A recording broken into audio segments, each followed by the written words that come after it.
Come to order. Today is Tuesday, May 21st. This is the 15th regular meeting of the current term of the Metropolitan Council of Nashville and Davidson County. Will all members of the council, as well as the public, please rise for the invocation and remain standing for the Pledge of Allegiance.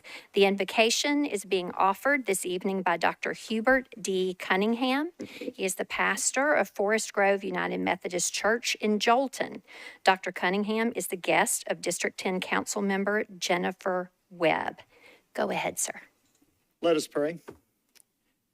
On behalf of the collective voices of this body, I petition the Almighty to come tonight and make yourself known to us. I pray that you will bless these that have been chosen to lead us.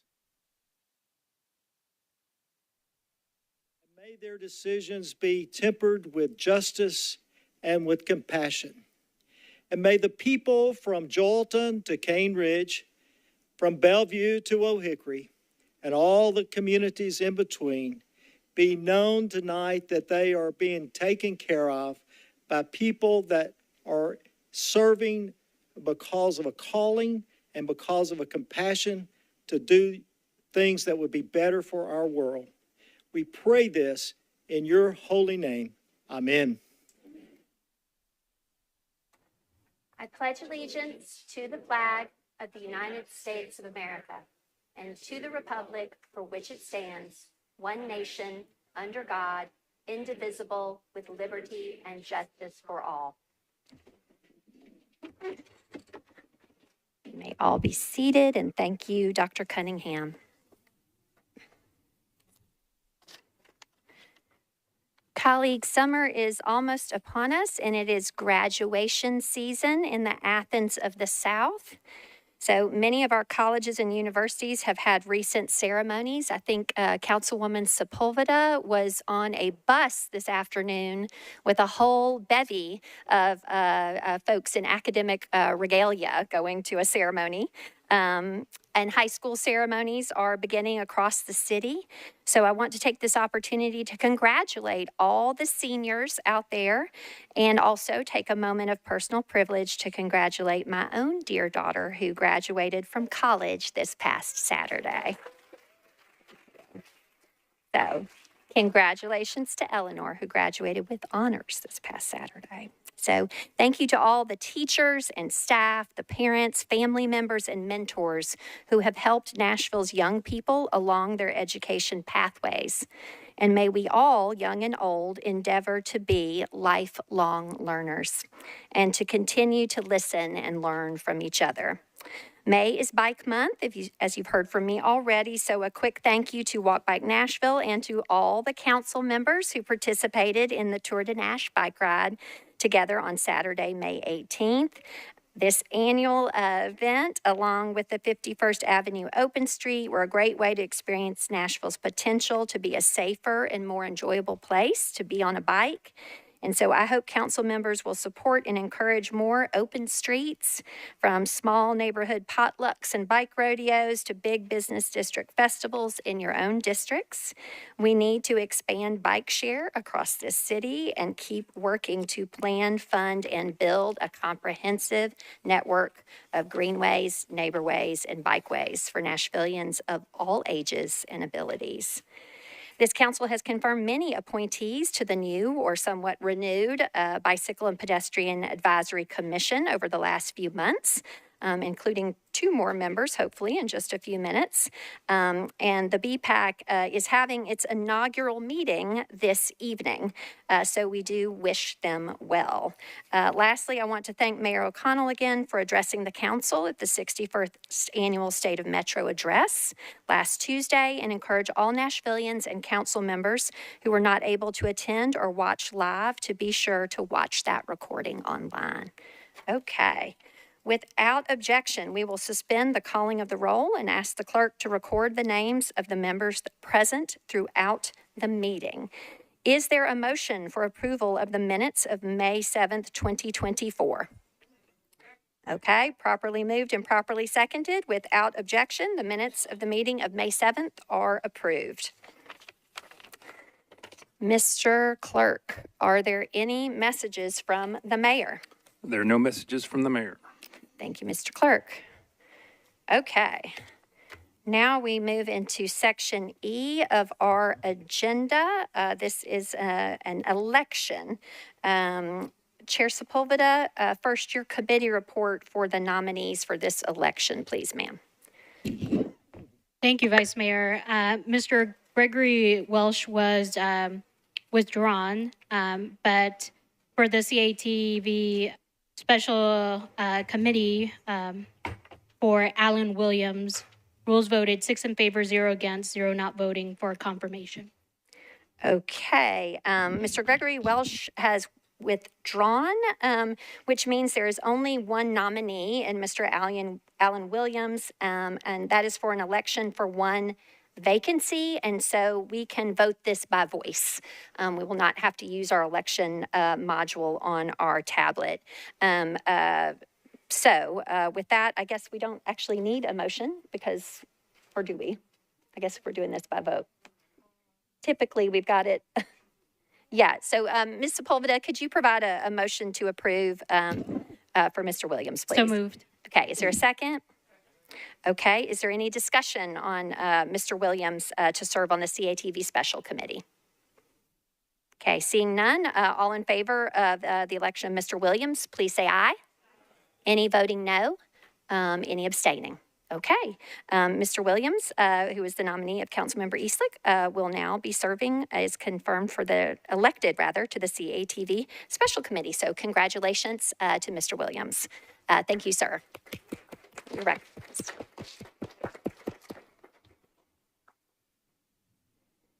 Okay, so now we are moving into appointees and nominees in section F of your agenda, which again looks a bit different given recent rules changes adopted by the council. And those rules provide for a 2-meeting process for our elections and confirmations.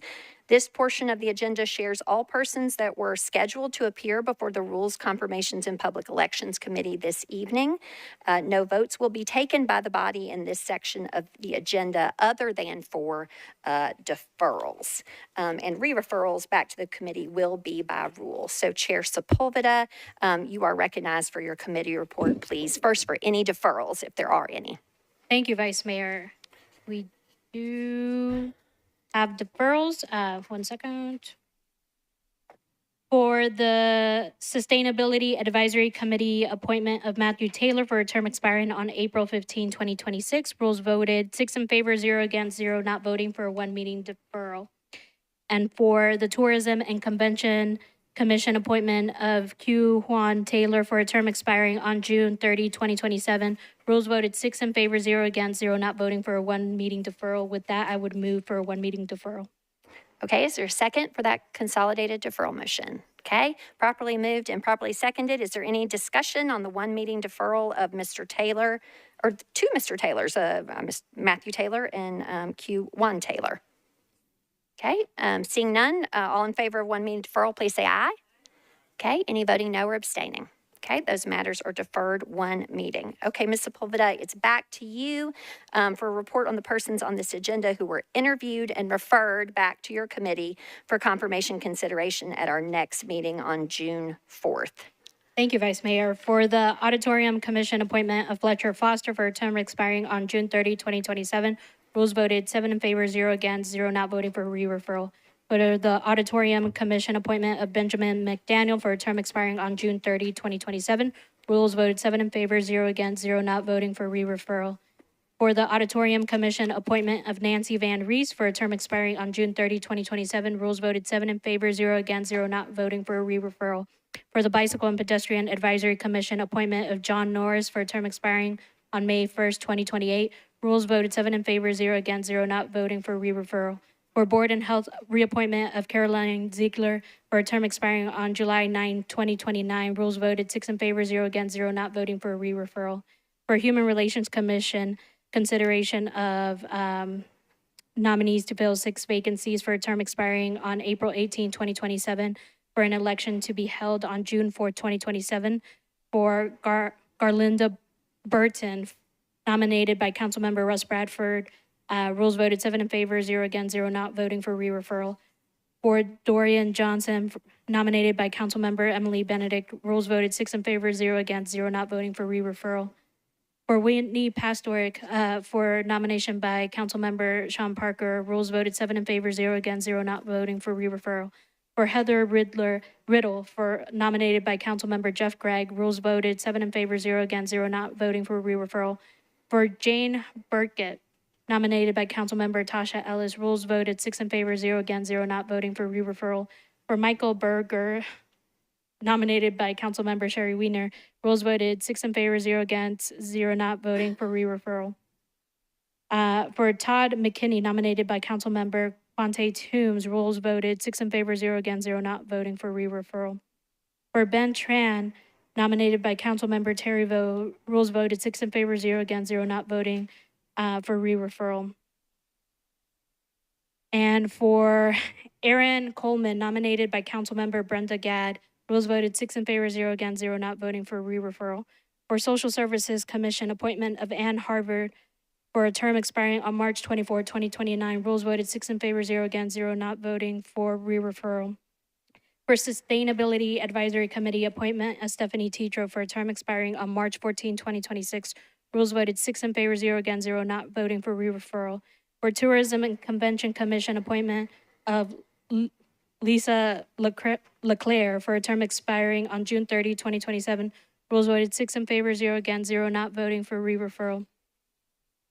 And Ms. Sepulveda, on F6, Human Relations Commission, did you have a withdrawal there? I had 2 withdrawals, Okay. Martin Sr. and Hetty Weinberg. So for Human Relations Committee, Martin Sir and the nominee of Councilman Coupin and a Hetty Weinberg, the nominee of Councilwoman Swara, are withdrawn. Okay. Yes. Having heard the report of all persons who came before the committee this evening, and that they were all voted to be re-referred, this is a re-referral by rule. It requires no vote. Is that correct? All right. Okay. With that, then we move into confirmations. Okay, Chair Sepulveda, you are recognized for your committee report. First, for deferrals, if there are any, please. There are no deferrals. Okay, go ahead then, please. For Bicycle and Pedestrian Advisory Commission, appointment of Nathaniel McDowell for a term expiring on March 24, 2027. Rules voted 6 in favor, 0 against, 0 not voting for approval. For Board of Health, reappointment of Tina Franklin for a term expiring on July 9, 2029. Rules voted 6 in favor, 0 against, 0 not voting for approval. For Public Records Commission, reappointment of Councilmember Tanya Hancock for a term expiring on August 31st, 2027. Rules voted 6 in favor, 0 against, 0 not voting for approval. For Public Records Commission, appointment of Charles A. Sherrill for a term expiring on August 31st, 2027. Rules voted 6 in favor, 0 against, 0 not voting for approval. For Sustainability Advisory Committee, appointment of Councilmember Berkeley Allen for a term expiring April 15, 2026. Rules voted 6 in favor, 0 against, 0 not voting for approval. For Sustainability Advisory Committee, appointment of Councilmember Sandy Ewing for a term expiring April 15, 2026. Rules voted 6 in favor, 0 against, 0 not voting for approval. For Traffic and Parking Commission, appointment of Robert Gibbs for a term expiring April 15, 2029. Rules voted 6 in favor, 0 against, 0 not voting for approval. For Work Release Commission, appointment of Jordan Cassette for a term expiring on January 1st, 2028. Rules voted 6 in favor, 0 against, 0 not voting for approval. And for Zoning Appeals Board, appointment of Mina Johnson for a term expiring on April 15, 2029. Rules voted 6 in favor, 0 against, 0 not voting. And with that, I would move for approval. Okay, Ms. Sepulveda, did you also have a report regarding KJ Garner to the Bicycle and Pedestrian Advisory Commission? 6 in favor, 0 against, 0 not voting. Okay, All right, having heard the report of Ms. Sepulveda on the votes of all of these persons and the motion to improve them in a consolidated slate, is there a second? Okay, is anyone seeking to remove anyone from the consolidated vote for a separate vote or recognize an abstention? Okay, is there any discussion on this consolidated slate of confirmations? Okay, seeing none, all in favor, please say aye. Any voting no, any abstaining? Okay, you, council, have confirmed these folks, and if any folks being confirmed this evening are with us, I do see the Honorable Mina Johnson to the Zoning Appeals Board, or any other folks who have returned for this second part of our process. So, colleagues, we are probably going to have less folks with us now with the two-part process that are joining us for congratulations. But if you have been confirmed this evening, if you would please stand, and we would very much like to recognize you. Thank you.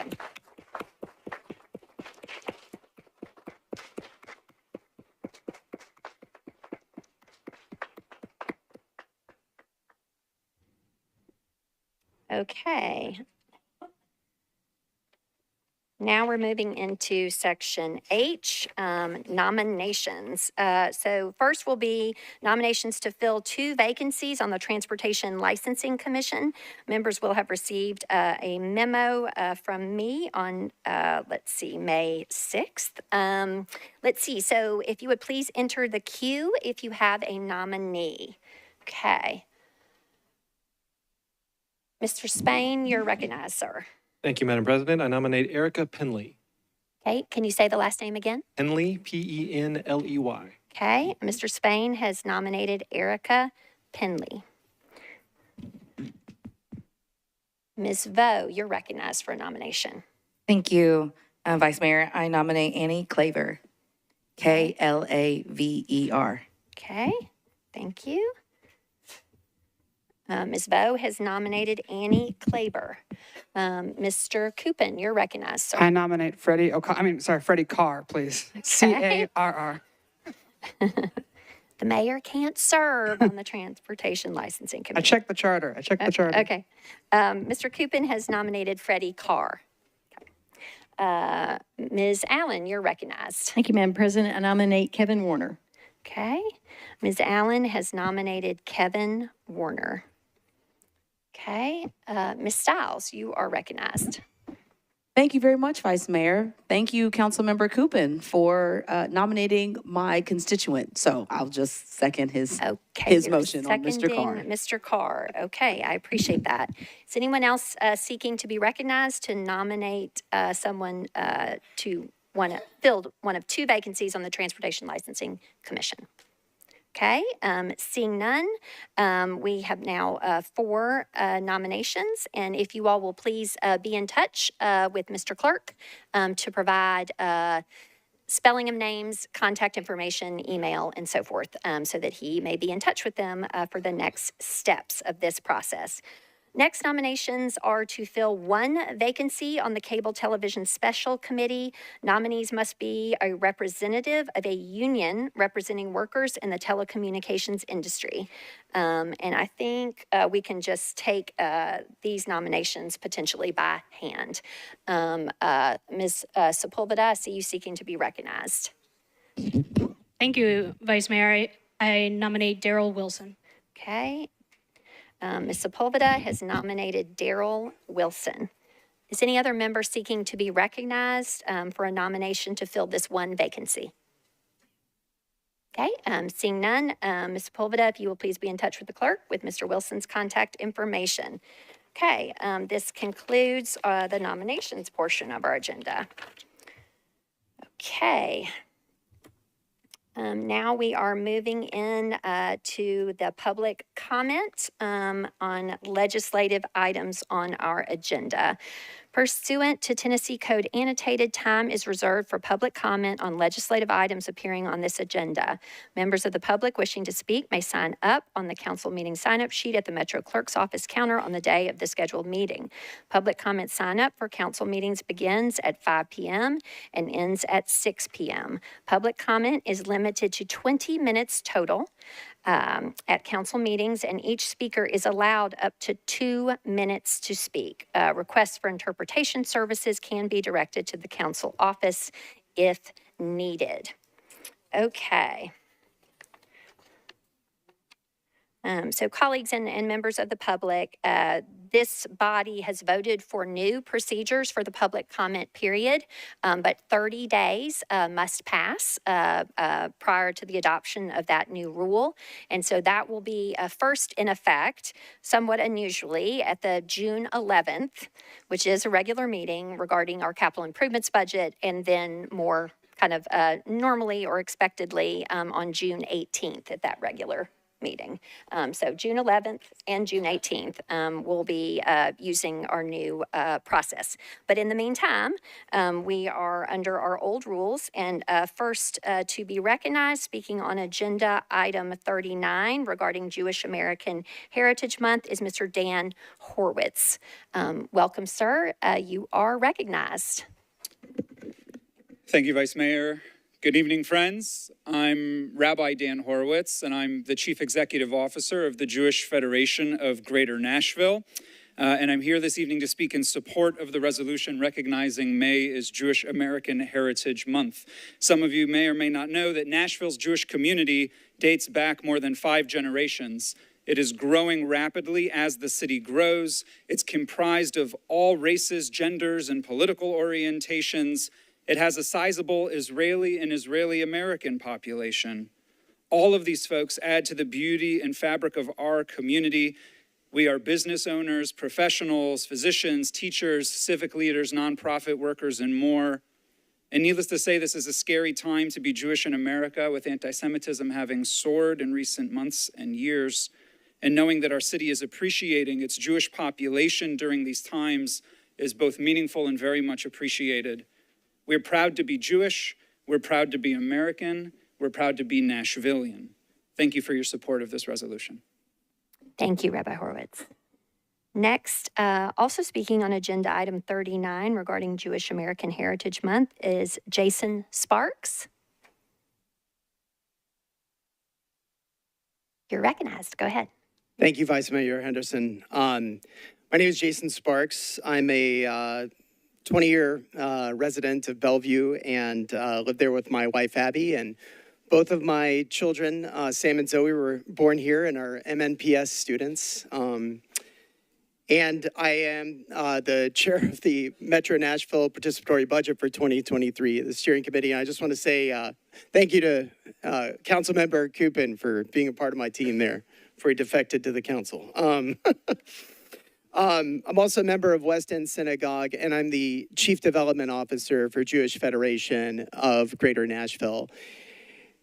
And I have to tell you, it's really been tough to be Jewish over the last several years, especially since Charlottesville and absolutely since October. It's not enough that my kids have to worry about drills in school. They also get it at their synagogue and at their religious schools as well. But I've really been heartened by all the support from my neighbors in the Nashville community as a whole. And with resolutions like this and the show of support that I saw at our Community Social Justice Seder last month, it brought so much of our community together from all religions and creeds. It was just beautiful to see that, including many people that I see in this room. And I really appreciate your attendance there. And resolutions like this really give me hope for the future. And I just want to thank the sponsors of this bill once more again. It gives me hope for not only my community, but my children. Thank you all so much. Thank you, Mr. Sparks. Next is Annie Claver. She's speaking on agenda item 6, which is resolution 2024-351 regarding the Cumberland River. You're recognized. Thank you, Vice Mayor. Thank you for the opportunity to speak tonight. I'm Annie Klaber, Master Captain and Owner-Operator of River Queen Voyages. I've been an East Nashville resident since 2005. I'm here to speak in favor of the river resolution on behalf of my company and of our employees. River Queen was founded in 2015 as one of the oldest small local businesses on the East Bank. We provide kayaks, river scavenger hunts, and a pedal pontoon for locals and visitors to experience the famous Nashville skyline. In addition to recreational activities, there's no regular downtown river boat patrol, so we also serve as eyes and ears for people in distress on the water and on the banks. I recently served on one of the NCVC committees formed by Butch Spiriton and Colin Reed for the future of Nashville, called the East Bank Big Ideas Committee. In those meetings, we were fortunate to see some of the work Director Lucy Kempf and her team have done on the Imagine East Bank Vision Plan. Respecting the river is one of the 4 key elements of the Imagine East Bank Plan. It calls for Nashville to recenter the river as a vital community amenity and create vibrant park spaces that provide a variety of river-oriented activities. The new stadium is ushering in a new era for the East Bank, and we encourage the council to include and incorporate the use of the Cumberland River into budgeting and planning. For those of us who are on the East Bank nearly every day of the season, this means supporting the small local businesses who invested in providing the city with safe, fun, family-friendly outdoor recreational alternatives to Broadway. We have already begun activating the river and look forward to continuing the work with you all to create a vibrant riverfront in Nashville. Thank you so much. Thank you. Next is Andrew Ostrowski, also on agenda item 6, resolution 351 regarding the Cumberland River. You're recognized. Thank you. My name is Andrew Ostrowski. So I've spent, similar to Annie, have spent the greater part of the past 10 years focused on engaging and activating the Cumberland River. So it's a couple different businesses that we operate to get people out there, get to water's edge, get them on the water as best as possible. So right now we're averaging around 40,000 plus people a year that we're doing that in partnership with Annie and several other businesses on the river. So really excited about that momentum that we've had starting since about 2017 as we launched the first passenger vessel to pick up and drop off passengers down there on the East Bank in front of Nissan Stadium. So really excited to be here to talk about this and to have council members also prioritize the river as part of Nashville and the community that we have here. As we look to the future of Nashville, I think there's a really great opportunity that we have in front of us, specifically around the East Bank, and also in the way that Nashville can move around this city. You know, I'm on this river quite often, and I am lucky enough to be able to move from North Nashville to downtown Nashville, even all the way out to Rock Harbor, and not hit one pothole, not hit any stoplights, no traffic, nothing. And it is amazing. And I've spoken to several people within the mayor's office, within WEGO and other departments, just around water taxis in general. And I think there is starting to be some support for initiatives such as water taxis.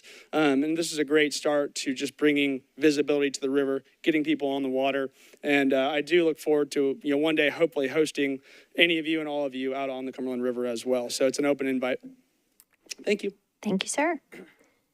Next is Catherine Bennett, speaking on agenda item 40. This is resolution 476 regarding Period Poverty Awareness Week. Go ahead.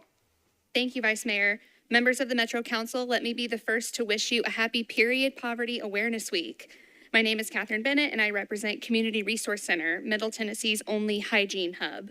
Our organization is on track to distribute 1.5 million pieces of hygiene this year, and nearly 600,000 of those items will be period products. 2 in 5 students in our community miss school when they're on their period due to lack of access to products that they need. This is a crisis referred to as period poverty, and our organization is working alongside other nonprofits and community members in the Alliance for Period Supplies to ensure that all people have access to the products they need when they show up to school and to work, and that they have the dignity that comes with that when they're on their periods. This resolution is a critical next step in our efforts to end period poverty in Middle Tennessee. So thank you to Councilmember Brenda Gadd for helping us to shine a light on this issue today. And please stay tuned for more ways to get involved and support these efforts. Thank you. Thank you, Ms. Bennett. Next is Steve Ryder speaking on agenda item number 6, Resolution 351 regarding the Cumberland River. Go ahead, sir. Thank you, Madam Chair and members of the Metro Council. I've enjoyed talking with Mr. Coupin regarding this resolution. Yesterday, before the Transportation Infrastructure Committee, he said this is a non-binding resolution, but it doesn't say non-binding resolution in the amendment or in the original text. To me, a non-binding resolution is a request. A resolution is an instruction. And if he wants to do that, I want to be on record. To me, this is a resolution. And so I have a problem with that. This is really overly broad. It really encompasses a lot. And I did talk with the Army Corps of Engineers today to ask them what is before them. And they said nothing is before them right now, although they've had preliminary conversations with Metro. I want to make it clear that I will object to any type of barrier to access the Cumberland River. It's not Metro's unilateral exercise of their judgment to decide where and when I can access that river. If I want to go out there and take my kayak out there, I have every right to do that. Metro doesn't have the right to tell me that I can't do that, and they're going to put up a barrier and tell me I can't enter there. Channel 4, it was mentioned in the original text, and they've had some reporting on this. Unfortunately, they just talked about the Gay Street Connector. They didn't even read this resolution. It covers the whole downtown loop. And so the public doesn't even know what this resolution is all about. So I did call Channel 4 today and tell them that they need to read the resolution. It's just not about the Gay Street Connector. Thank you so much. Thank you, Mr. Ryder. Next is Elizabeth, I believe it's Doros, regarding agenda item 39, resolution 475, regarding Jewish American Heritage Month. You're recognized. Thank you. I echo the beautiful words of my friends Jason and Rabbi Dan. My name is Elizabeth Doros. I'm a mother, a wife, and a community member, and I stand here today in support of Resolution 2024475 to name the month of May as Jewish Heritage Month. I believe that helping to focus on the beautiful community that we are part of would help to heal during these difficult days when anti-Semitism and security threats have become more commonplace. Sadly, the Jewish community of Tennessee has, as of late, had to deal with the fear of rising crime and violence that has swept our nation. It is critical to me that our city supports our Jewish community and invests in efforts to reduce the escalating anti-Semitism that we have seen in our city and in our nation. I am so grateful to call Nashville home, where our police and communities work together to safeguard our children and protect innocents from harm. We understand that criminal activity is dangerous, and criminal activity directed toward individuals on the basis of race or religion is even more so. Since October 7th, Nashville and many other cities have seen a dramatic rise in anti-Semitism and has come to our nation. There are roughly 16,000 Jewish people in Nashville and only 15 million in the world. This is a small minority group and one that has had to come together over the last few months in ways of true strength as we have seen unfortunate acts of violence take place. Just recently, threats shut down a local pro-Israel conference here in Nashville. This should not be. Not in America should we use threats and intimidation to shut down our local businesses and make our local community feel unsafe. I am hopeful that we can create a welcoming space for all and that we can highlight the beauty that is the Jewish heritage. In the wake of continuous threats, it would be powerful to declare a month to learn more about the beauty and goodness that is Jewish heritage and to help highlight and promote the month of May as a wonderful time to learn more about our local and our greater Jewish community, for which my family is truly, truly blessed to be a part of. Thank you so much. Thank you, Ms. Doris. Next is Josh Goldberg, speaking on agenda item 39, resolution 475 regarding Jewish American Heritage Month. You're recognized, Mr. Goldberg. Thank you. My name is Cantor Josh Goldberg. I'm one of the clergy at Congregation Micah, a Reformed synagogue in Brentwood, Tennessee, bordering Williamson and Davidson County. And for 30 years, our mission has been to be an inclusive, innovative synagogue exploring Jewish life, committed to rebuilding community and repairing the world. And we have adopted the words of the prophet Micah as our message to do justly, love mercy, and walk humbly with thy God.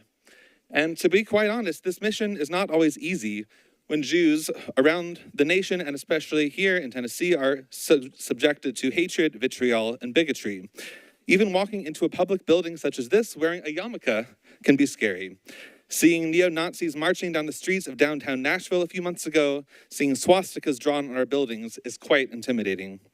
In my time in Nashville, working with faith leaders all over the city, I've met some amazing people and allies, and the truth is that Jews cannot fight anti-Semitism, aka Jew hatred, by ourselves.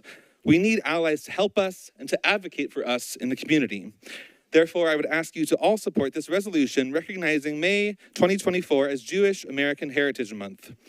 Our Jewish tradition teaches us to love our neighbor as ourself, and we would certainly appreciate our neighbors, brothers, and sisters of all religious backgrounds to show us support, and we promise to do the same. Thank you so much. Thank you, Mr. Goldberg. Next is Aaron Whitus, regarding agenda item 39, resolution 475, regarding Jewish American Heritage Month. Go ahead. Thank you. Good evening, Council. I'd like to thank Councilman Jacob Kupin for encouraging me to speak this evening. My name is Aaron Whitus, and as a Nashvilleian and a Jewish American, I believe that this month specifically, it is important to recognize Jewish American heritage and the contributions of the Nashville Jewish community to our local culture, history, music, government, art scene, and so much more. In Judaism, there's a phrase, hineni, which translates to here I am. In the last 7.5 months, Jewish Americans all over have had to find the strength and courage to say, here I am, here we are. This evening, I believe that each one of you, as leaders of the Nashville community, have the chance to say, here I am, by recognizing May 2024 as Jewish American Heritage Month in Nashville. After all, some of the best parts of our community are thanks to Jewish leaders, creators, and educators who have the courage to share their time and talents and be present in the day-to-day lives of Nashvillians and those just passing through. While I've only been here for a year and a half, I've gotten to listen to the music and be moved by the words of local Jewish artists at writers' rounds, at the Nashville Jewish Arts and Music Festival just last fall. Some of the best bagels and challah I've gotten to eat are from local Jewish bakers. Every Friday night, I'm surrounded by the love of a Nashville Jewish community gathering to close each week in prayer and song. We are here. I hope that you are willing and ready to help us, no matter how difficult it gets, and that you can show up for the Jewish people as they have done for our Nashville community time and time again.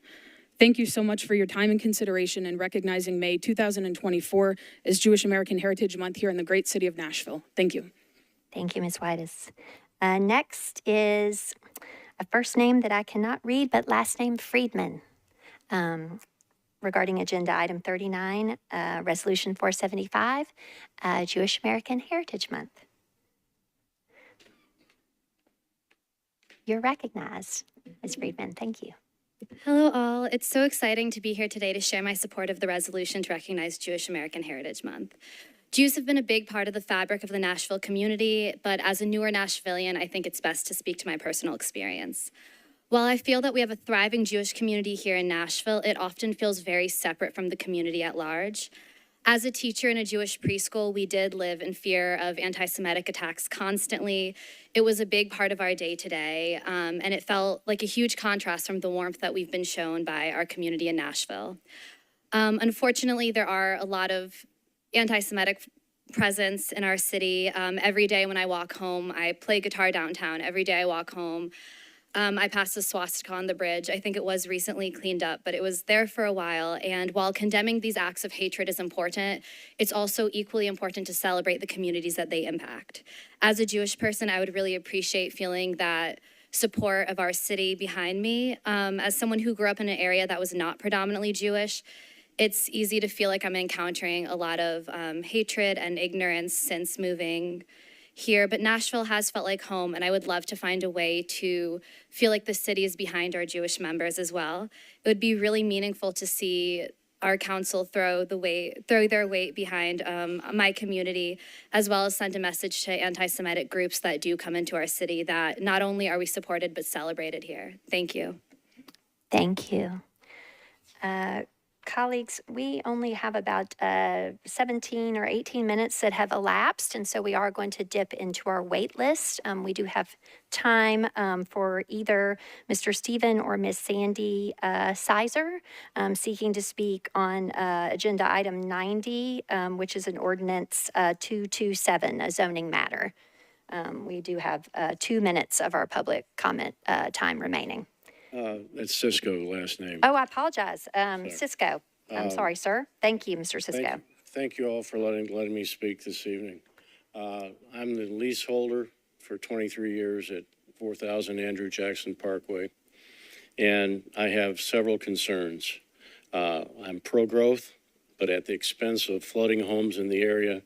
I think the entire property, which is a 500-year floodplain, and a 100-year floodplain is subject to a change, and I'm concerned that it'll be able to do its job like it did in 2010. Everyone who was here who experienced the 18 hours of rain and flooding and the dams opening up, there is a creek that runs parallel to this property. All 13 acres were flooded with 4.5 feet of water. Now, the water then moves downstream. It flooded Old Hickory Boulevard, and it also flooded, it bypassed Buffalo Wild Wings, Burger King, and the tire store because that was a floodplain, but that was filled in and developed. So the water further went downstream, and it flooded Opryland and then consequently downtown Nashville. With climate change, 100-year floodplains are now going to be 50-year occurrences. You have less than 35 years for the next flood. A majority of the residents, contrary to some belief, are against this in the community. They want anything but a high-volume filling station that will have 75 to 100 extra cars per hour entering and leaving this property. The intersection is a terrible concern. And finally, I want to know if they're building up to grade and where are the site plans for this? Thank you. Thank you, Mr. Cisco. Okay, our 20 minutes of public comment have concluded.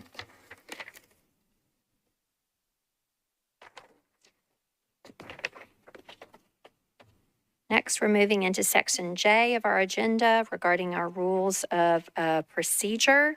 There's a proposed amendment to Rule 43.4. We advance these rules changes as we do legislation.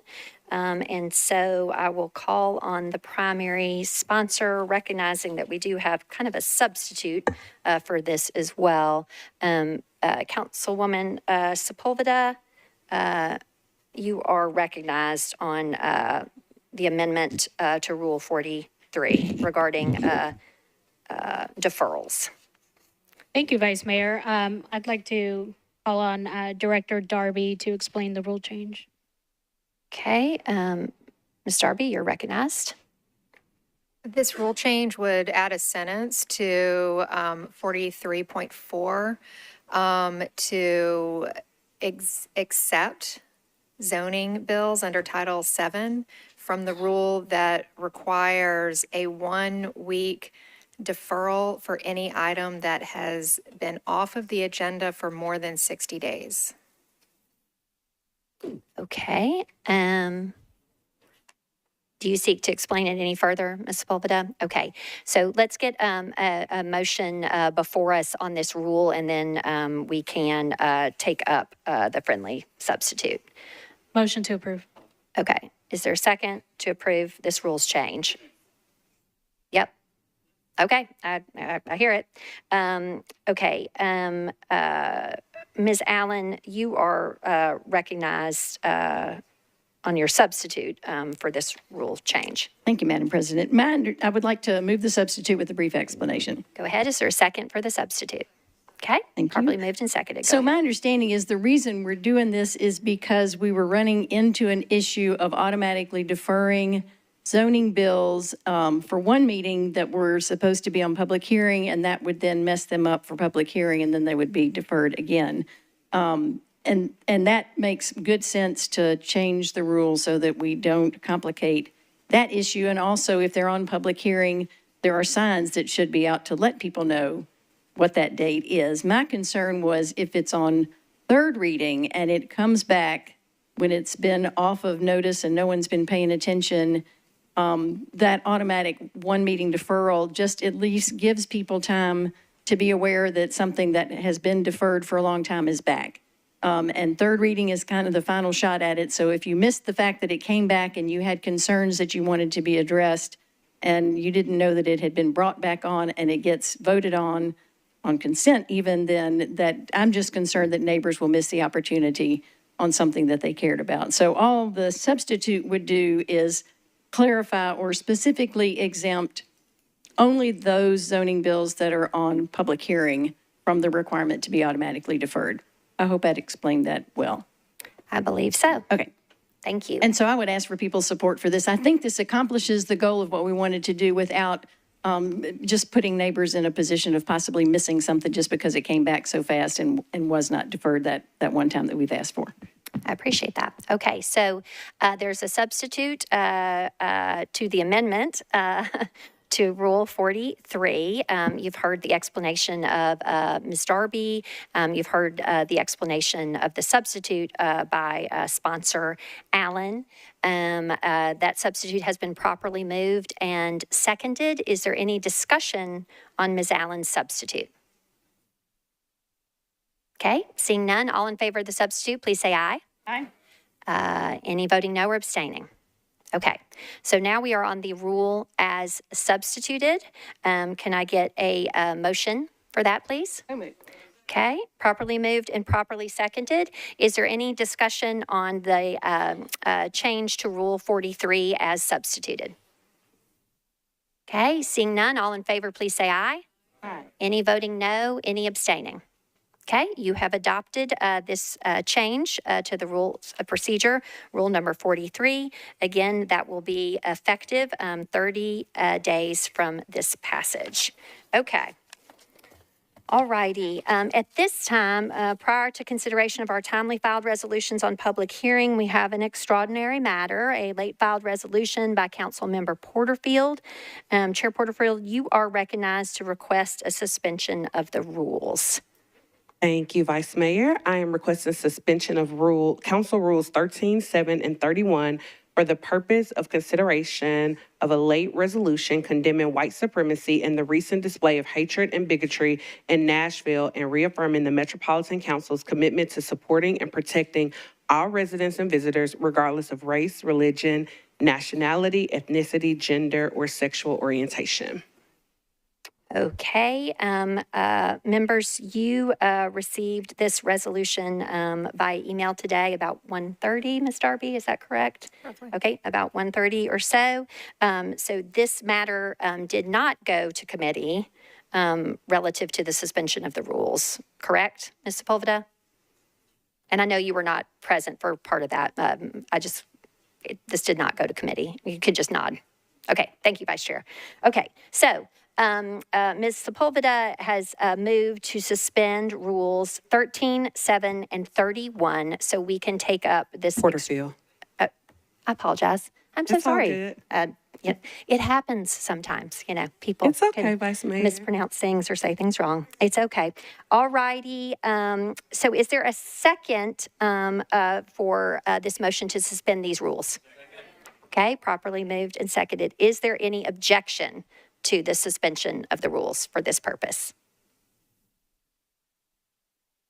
Okay, seeing no objections, the rules are suspended.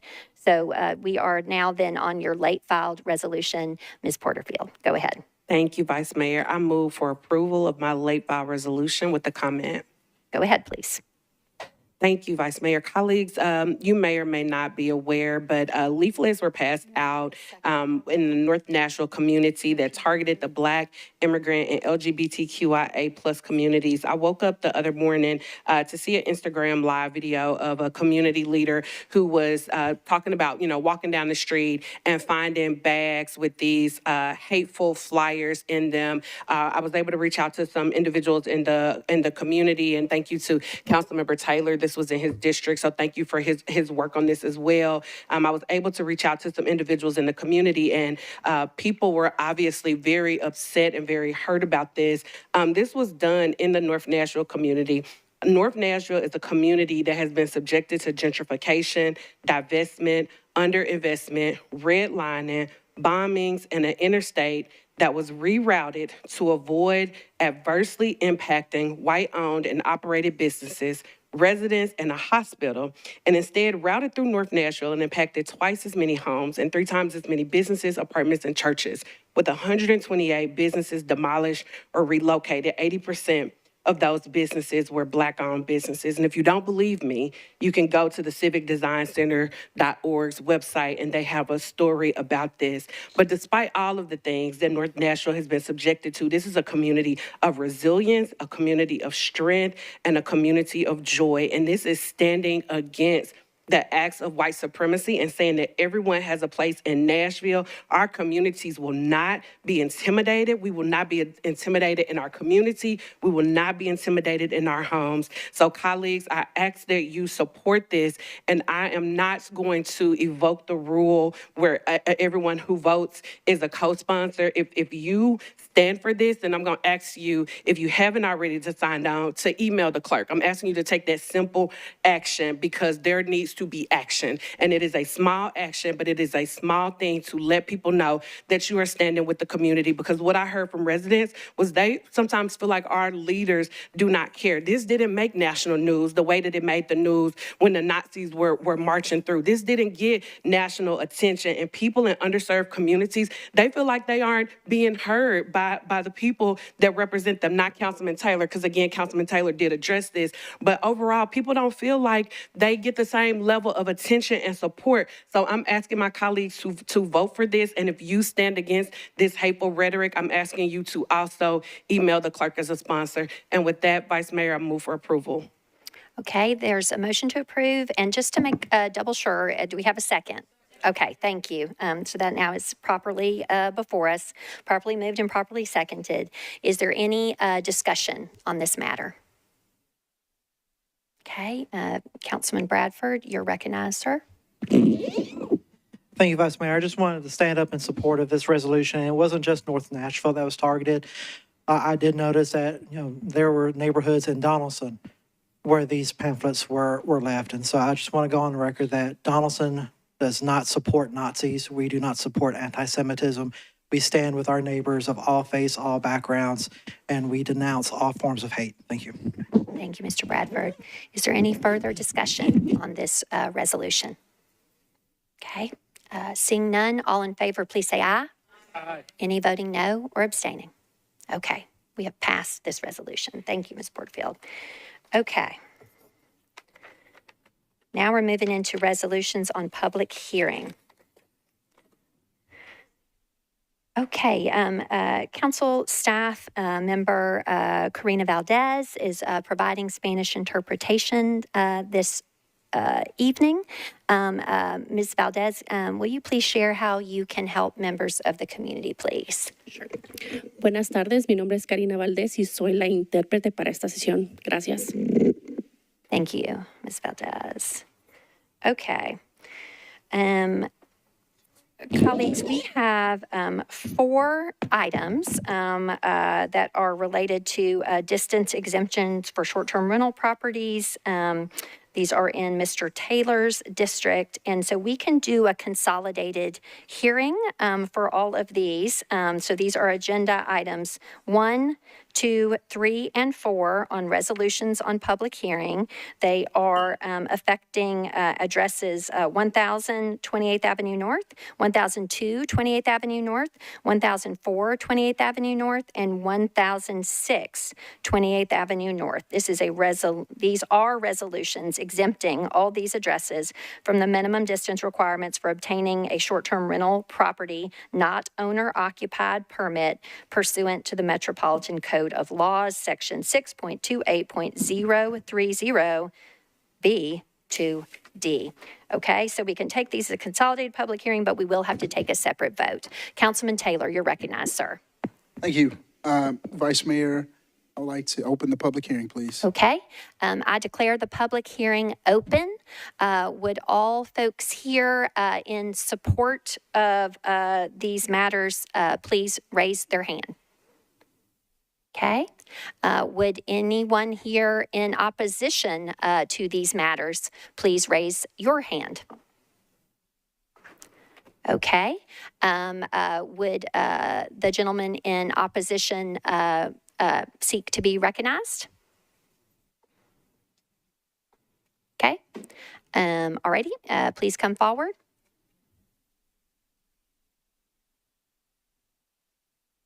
You're recognized, Mr. Ryder. Thank you. Steve Ryder again. I just, I had a little issue with at the last meeting with somebody who had a short-term rental, and that was near a church. I just want to be consistent, and that is that I think we have enough short-term rentals in this town. I'm very familiar with the property over at Hadley Park. I'm not going to object. I think I know it's going to pass, but we really have to focus on long-term rentals and affordable housing, because that's where I'm coming from, extremely low income. So you go forward with it, but I just didn't want to sit in the audience and go like, wow, Steve objected to this other one, but he didn't object to this. So I just wanted to be consistent. So you go forward. Thank you. Okay, would the gentleman's support seek to speak? Okay. Not seeing anyone else seeking to be recognized, Mr. Taylor, I declare the public hearing for these 4 matters closed. It's back to you, sir. Thank you. Committee reports, please. Okay, and let's see, Mr. Bradford, sir, you're recognized. Government ops, we took all 4 of these under consideration, and we voted to approve 9 in favor, none against, and none not voting. Okay. All right, back to you, Mr. Taylor. Thank you. I would like to move for approval RS 2024-382. Okay, colleagues, these require 21 votes, and we can do this by voice. If you will please vote clearly, we can move through these fairly quickly, but we do have to take them individually. Is there a second on the motion to approve 3882? Okay, properly moved and seconded. Is there any discussion on this item? Okay, seeing none, all in favor, please say aye. Any voting no? Any abstaining? Okay, this has passed. Next is back to you, Mr. Taylor, for a motion on the next one, please. Thank you. And all committee reports are in, correct? Yes, sir. Mr. Bradford gave a consolidated committee report for all 4 items. Outstanding. RS 2024, I'd like to move for approval RS 2024-383. Okay, properly moved and properly seconded. Is there any discussion on resolution 383?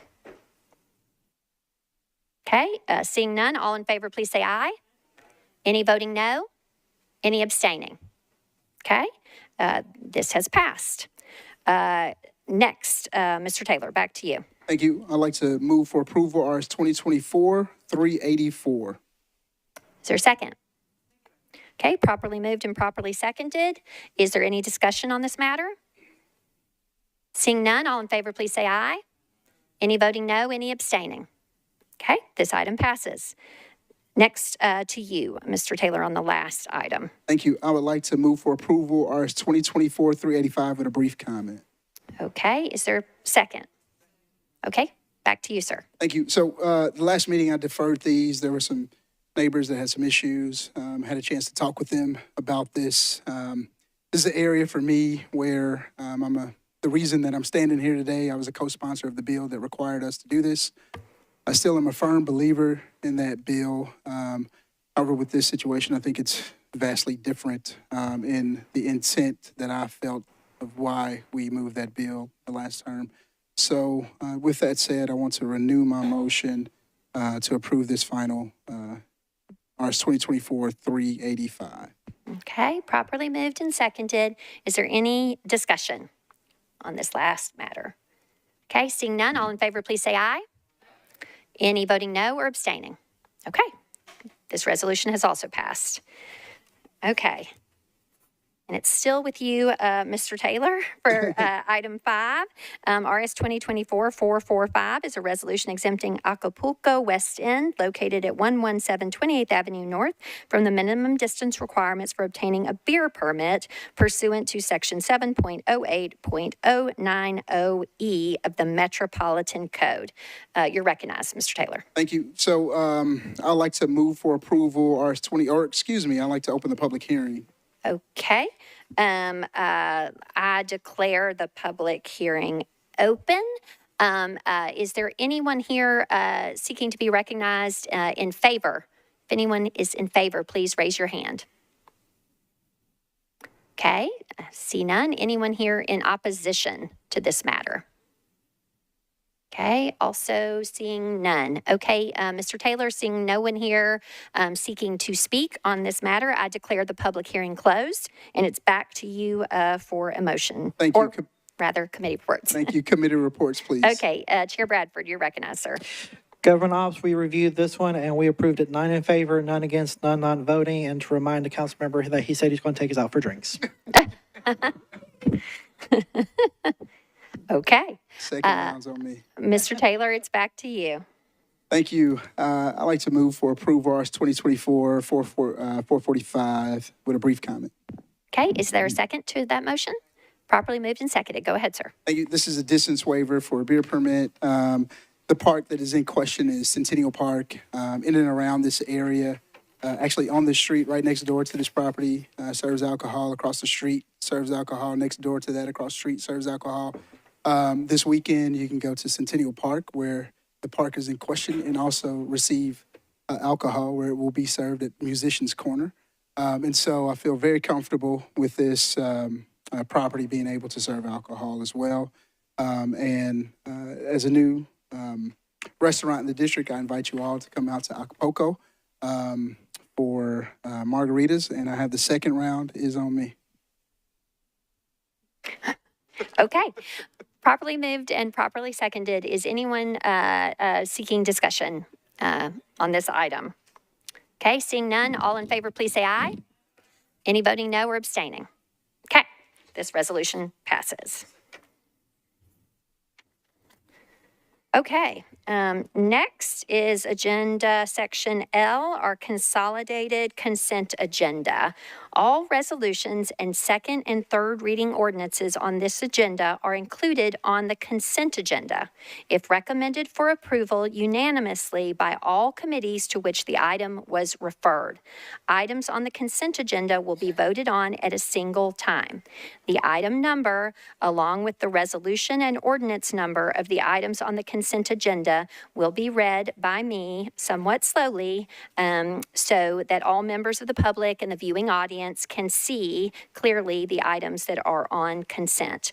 Members of the council may remove any item from the consent agenda by request before the consent agenda vote is taken. So I will read all items on that are resolutions, second and third, after which members may get in the queue if they desire to pull something from consent. Okay.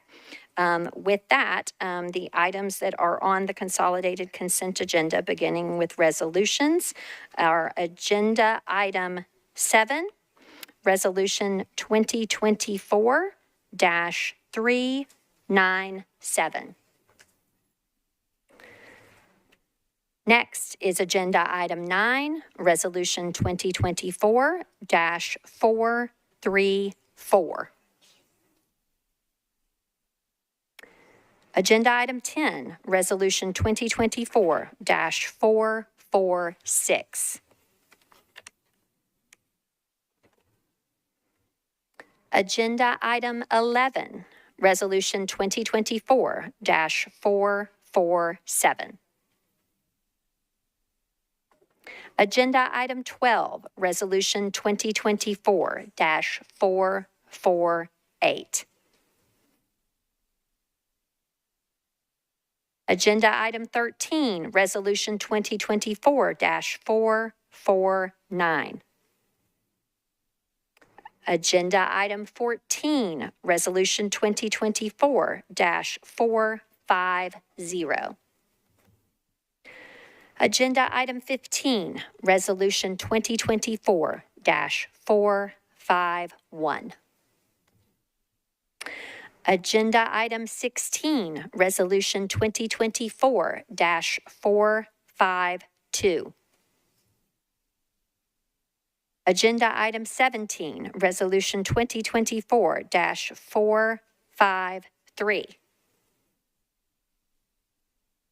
Agenda item 18, resolution 2024-454. Agenda item 20, resolution 2024-456. Agenda item 21, resolution 2024-457. Agenda item 22, resolution 2024-458.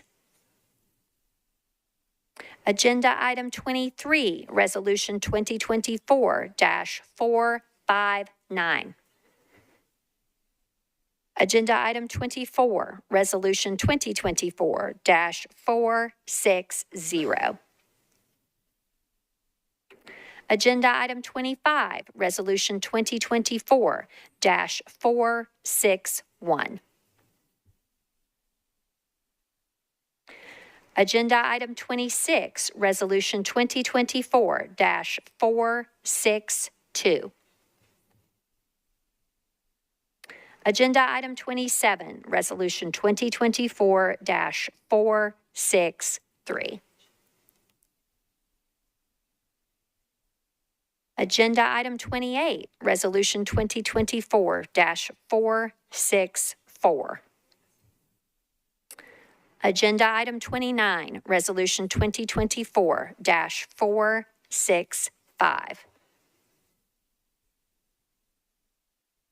Agenda item 30, resolution 2024-466.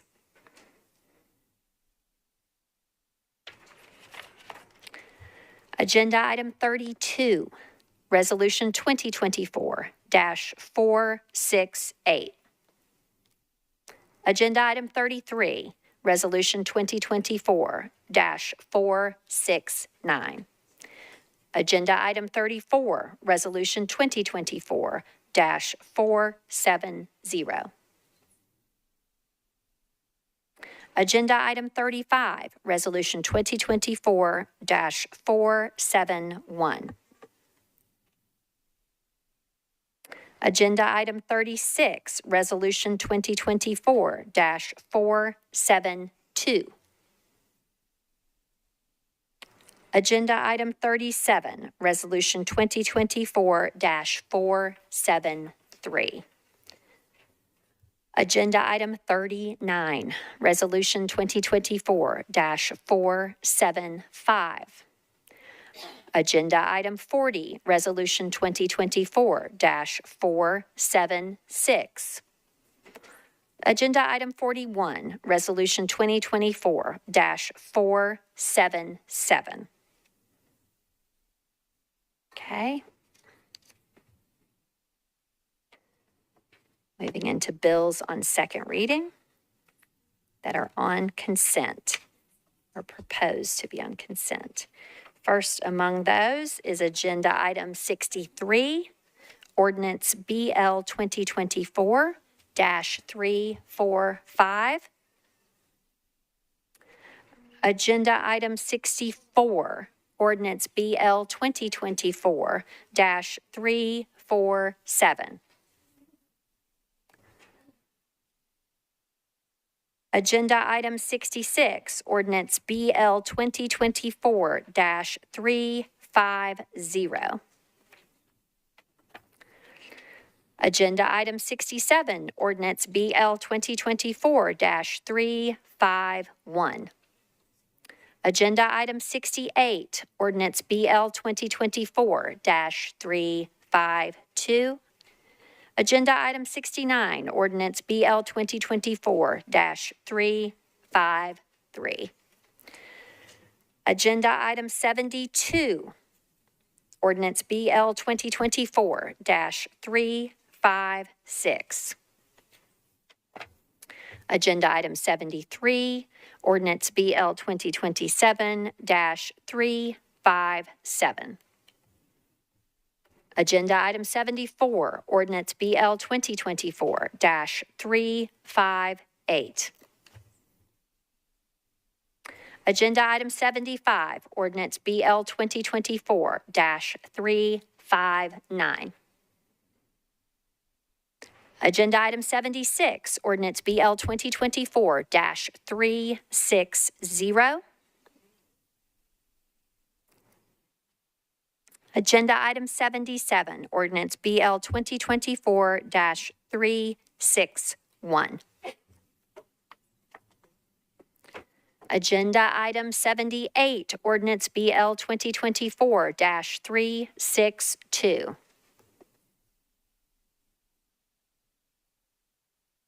Agenda item 79, ordinance BL 2024-363. Agenda item 80, ordinance BL 2024-364. Agenda item 81, ordinance BL 2024-365. Agenda item 82, ordinance BL 2024-366. Agenda item 83, ordinance BL 2024-367. Agenda item 84, ordinance BL 2024-368. Agenda item 85, ordinance BL 2024-369. Agenda item 86, ordinance BL 2024-370. Okay, and now bills on third reading proposed for the consent agenda. It's agenda item 87, ordinance BL 2023-130. Agenda item 88, ordinance BL 2023-131. Agenda item 89, ordinance BL 2024-184. Agenda item 90, BL 2024-227. Agenda item 91, ordinance BL 2024-271. Agenda item 92, ordinance BL 2024-272. Agenda item 93, ordinance BL 2024-283. Agenda item 94, ordinance BL 2024-307. Agenda item 95, ordinance BL 2024-316. Agenda item 96, ordinance BL 2024-317. Agenda item 97, ordinance BL 2024-318. Agenda item 98, ordinance BL 2024-319. Agenda item 99, ordinance BL 2024-320. Agenda item 100, ordinance BL 2024-321. Agenda item 101, ordinance BL 2024-322. Agenda item 102, ordinance BL 2024-323. Agenda item 103, ordinance BL 2024-324. Agenda item 104, ordinance BL 2024-325. Agenda item 105, ordinance BL 2024-326. Agenda item 106, ordinance BL 2024-327. Agenda item 107, ordinance BL 2024-328. Agenda item 108, ordinance BL 2024-329. Agenda item 109, ordinance BL 2024-330. Agenda item 110, ordinance BL 2024-331. Agenda item 111, ordinance BL 2024-332. Agenda item 112, ordinance BL 2024-333. Agenda item 113, ordinance BL 2024-334.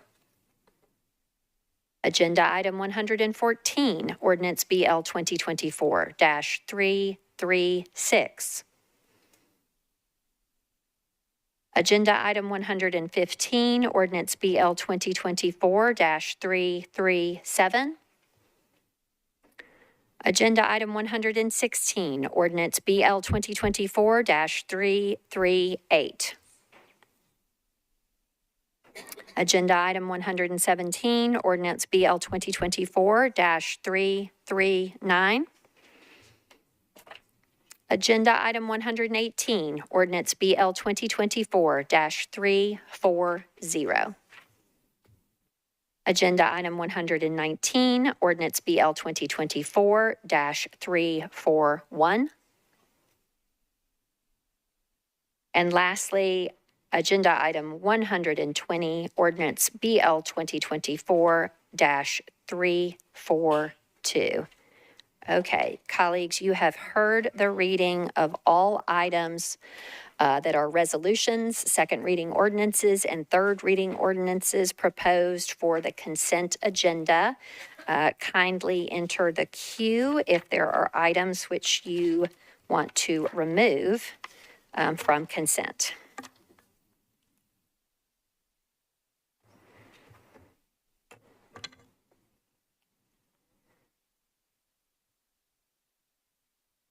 Mr. Coupin, you're recognized, sir. Thank you, Madam President. If you could remove number 9, number 31, and 39, please. Okay. Agenda item 9 is resolution 2024-434, honoring Ms. Burdell Campbell. Next, sir, was 31, RS 2024-467. Okay. Okay, 31 was not on consent to start. And then 39, 2024-475. Okay. Item 30, our agenda item 39, a resolution recognizing Jewish American Heritage Month, will also be removed from consent. Okay. Ms. Toombs, you are recognized. Thank you, Madam Vice Mayor. Items number 91, 92, 96 and 97. Okay, 91, 92, 96, and 97. Zoning matters will be removed from consent. Okay.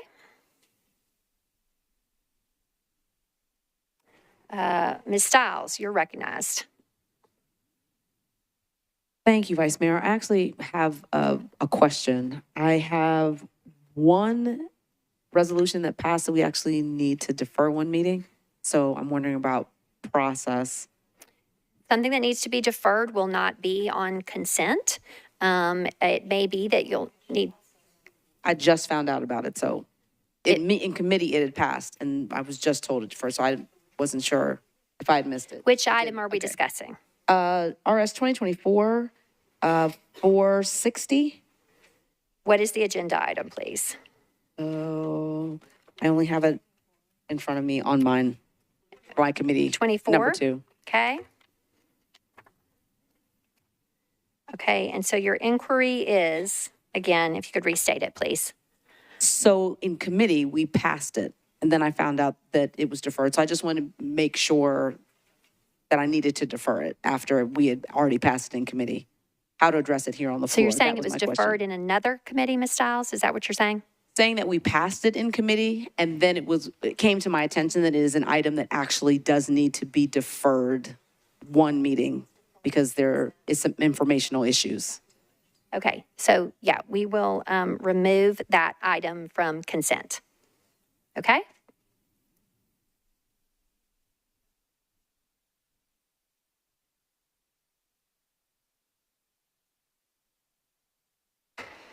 Okay, Ms. Lee, you're recognized. Oh, Ms. Stiles, did you want to remove other items from consent? Go ahead, please continue. I'm going to wait and see. I'm going to ask this one question. I might come back. Okay. Ms. Lee, you're recognized. Oh, I'm sorry, Ms. Lee. I pressed the wrong button. Go ahead. Thank you, Madam Vice Chair. I would like to remove number 37, please. Okay.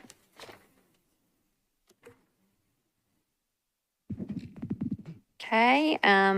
Agenda item 37 is a resolution regarding Metro Nashville Public Schools that will be removed from consent. Ms. Gadd, you are recognized. I would like to remove item number 40. Okay. Resolution 2024-476 regarding period poverty. Okay, that item will be removed from consent. Mr. Bradford, sir, you're recognized. I'd like to remove item 41, RS 2024-477. Okay, agenda item 41, a resolution recognizing Harvey Milk Day will be removed from consent. Mr. Cap, you are recognized, sir. Thank you, Vice Mayor. Can I pull number 36, please? Okay, agenda item 36 is resolution 2024-472, and it will be pulled from consent. Thank you. Okay, Ms. Webb, you are recognized. I would like to pull number 38, RS 2024-474. Okay, that was not on consent to start with. Oh, so, okay, good. Okay, all righty. Is there any other member seeking to remove an item from the consolidated consent agenda? Okay, seeing none, we're going to move to our committee reports for the consolidated consent agenda. The items that were removed from consent, we'll go back to those in regular order subsequent to the consolidated consent agenda.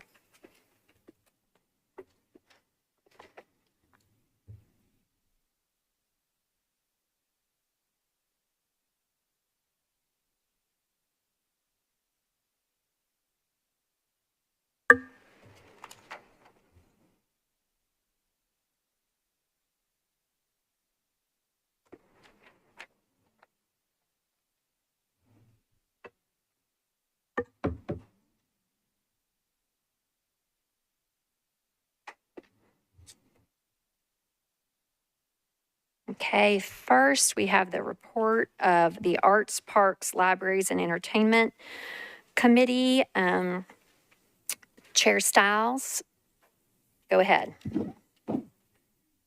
Thank you very much, Vice Mayor.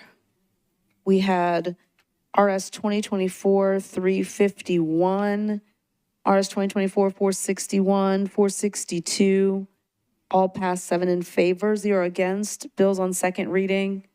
We had BL 2024-343 passed 7 in favor, 0 against, and then I found out it was deferred in budget yesterday. So I guess it's automatically deferred for tonight. Is that correct? Well, yes, once we get to the committee report from budget, Okay. it can be deferred by rule. Did you give a report on 344 and 347? No, I just jumped in with my question just there. I hadn't finished my list. Okay. So BL 2024-344 and also 2024-347 also passed 7 in favor, 0 against. Okay. Thank you, Chair Stiles. Next is the report of the Budget and Finance Committee. Go ahead, Chair Porterfield. Thank you, Vice Mayor. Budget and Finance considered the following items: RS 2024-397, RS 2024-446 through 454, RS 2024-456 through 466, RS 2024-468, 469, 470, and 471. All of those items passed. 13 in favor, 0 against, 0 abstaining. And for item BL 2024-354, passed 13 in favor, 0 against, 0 abstaining. And BL 2024-355, 13 in favor, 0 against, 0 abstaining. Yeah, I don't have some of those on consent, like 355 and so forth. So I have your first item on consent is 397, then 446, then you gave me all the other ones, 447 through 454. Everything except for the two bills. My apologies. No worries. Yep, I think that's got everything. Okay. Thank you, Chair Porterfield. Thank you, Vice Mayor. Okay. All righty. Next, we will move to Planning and Zoning, Chair Gamble. Chair Gamble, you're recognized for your committee report.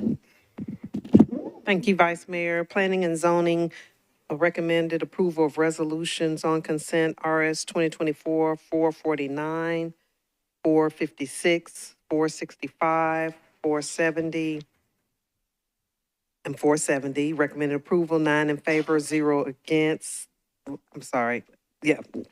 in favor, 0 against, 0 not voting. Bills on second reading on consent. BL 2024-350, 351, 352, 353, 356, 357, 358, 359, 360, 361, 362, 363, 364, 365, 366, 367, 368, 369, 370. Recommended approval, 9 in favor, 0 against, 0 not voting. Bills on third reading consent. Considered BL 2023-130 and 131, BL 2024-184, 227, 283, 316, 319, 320, 321, 322, 323, 324, 325, 326, 327, 328, 329, 330, 331, 332, and 333. 9 in favor, 0 against, 0 not voting. Okay. Okay, thank you. Hang on for me just for a second. Just want to double check.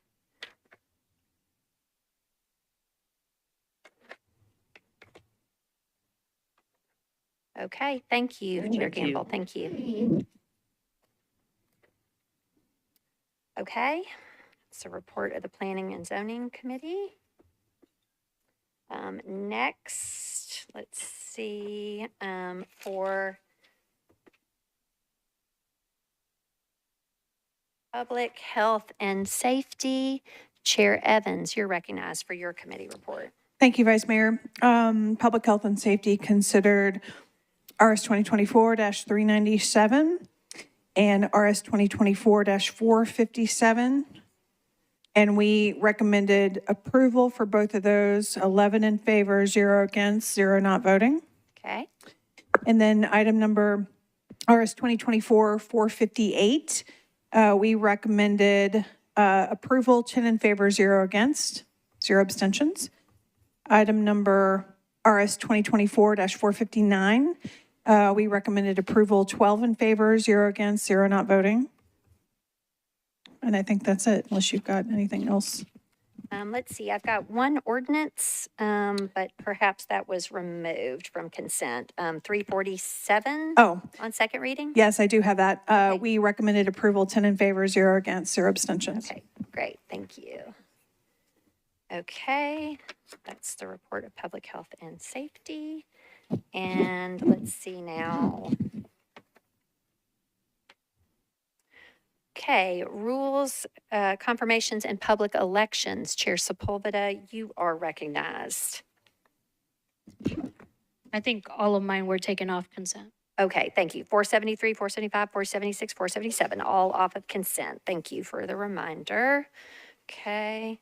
Let's see, then next we go to Transportation and Infrastructure. Chair Parker, you're recognized.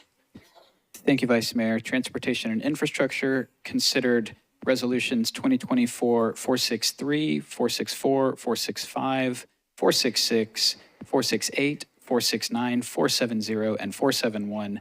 Recommended approval of all of those resolutions, 7 in favor and 0 against. On bills on second reading, we considered BL 2024-345, 350, 351, 352, 353, as well as 356 through 370. Also recommended approval of all those items, 7 in favor and 0 against. Okay.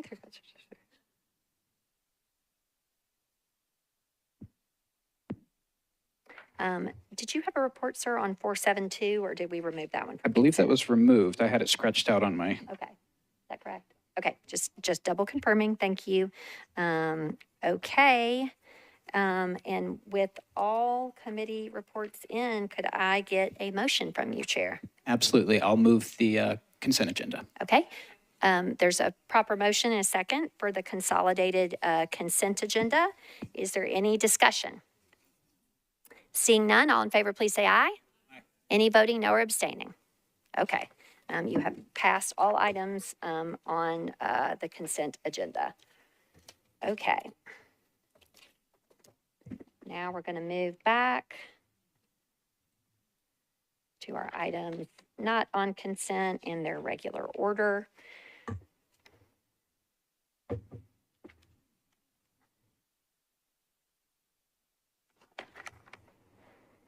Okay, first among those is agenda item 6, resolution 2024-351, sponsors Coupin, Horton, Huffman, Spain, Ellis, Ewing, Gadd, and Hill. This is a resolution requesting certain departments of the Metropolitan government to provide a comprehensive analysis of recommended changes to increase the safety, security, housing resources for the unhoused, and cleanliness of the properties surrounding the Cumberland River within the downtown interstate loop. Mr. Coupin, you are recognized. Thank you, Madam President. Committee reports, please. Okay, I'll go first to Chair Parker for Transportation and Infrastructure. Oh, and I apologize, Vice Chair Evan Siegel, go ahead. Oh, I'm sorry, hang on. Go ahead, ma'am. Transportation and Infrastructure approved the amendment, 7 in favor, 0 against, and approved as amended, 7 in favor, 0 against. Okay. Got it. Arts, Parks, and Libraries, Chair Stiles, not here. Vice Chair, oh, there you are. I was going to give her my microphone, but I guess that doesn't work. Right. On the move. On the way past. Okay. On the fly. Chair Stiles, you're recognized. This is on Resolution 2024-351, Mr. Coupin, regarding the Cumberland River area. Yes. This passed 7 in favor, 0 against with the amendment on it. Okay. Next is Public Health and Safety. Chair Evans, you're recognized. Thank you, Vice Mayor. We recommended approval, 10 in favor, 0 against, 0 not voting. Okay. Back to you, Mr. Coupin. I'd like to move approval. Okay. There's a motion and a second. Is there a second? Sorry. Yeah. Okay. So the bill then is properly before us, Mr. Coupin, and then would you like to then move your amendment, please? I'd like to move my amendment, please. Do you want to provide a brief explanation as I would to the love to nature of the provide amendment? an explanation. So this amendment was work with the administration and multiple departments to get this bill just right. We've got buy-in from multiple departments, including planning, who so graciously has jumped in to help us put together the report at the end of all this. So very much appreciate everyone working together, and really excited for what this bill will bring. Okay. You've heard an explanation of the amendment. Was it moved? You moved it? Did we second it? Yes, move, please. Okay. All right. Is there any discussion on the amendment? Okay, seeing none, all in favor of the amendment, please say aye. Any voting or no or abstaining on the amendment? Okay, so we're back to you, Mr. Coupin, on your resolution as amended. I'd like to move approval with a brief comment. Okay, go ahead, sir. Just want to say again, thank you so much for everyone who worked on this resolution. A lot of time and effort and energy has gone into it. I know there's been some comment and some question and concern. I appreciate that as well. And short term, we're going to work on some fixes for safety and security along areas of the riverfront that are non-river access areas, but just safety areas. But additionally, looking at housing, trash cleanup, river access and safety. So really excited for what this brings and the kind of renewed focus on a riverfront. And with that, I ask my colleagues to support approval. Okay, there is a motion properly seconded for Mr. Coupin's resolution as amended. Seeing no one else seeking discussion, all in favor, please say aye. Any voting no or abstaining? Okay, the resolution passes. Next is Agenda Item 8, Resolution 2024-416, sponsors Porterfield, Evans, and Taylor. This is a resolution approving the First Amendment to an agreement between the Metropolitan Government of Nashville and Davidson County and Bode Cellmark Forensic, Inc., doing business as Bode Technology, to provide testing of forensic biological evidence. Ms. Porterfield, you are recognized, Chair. Thank you, Vice Mayor. Committee reports, Budget and Finance voted 13 in favor, 0 against, 0 not voting, and I would like to move for approval. Okay. I also show that Public Health and Safety has already approved this matter previously. Okay. All righty. And so with all committee reports in and a motion to approve, was there a second?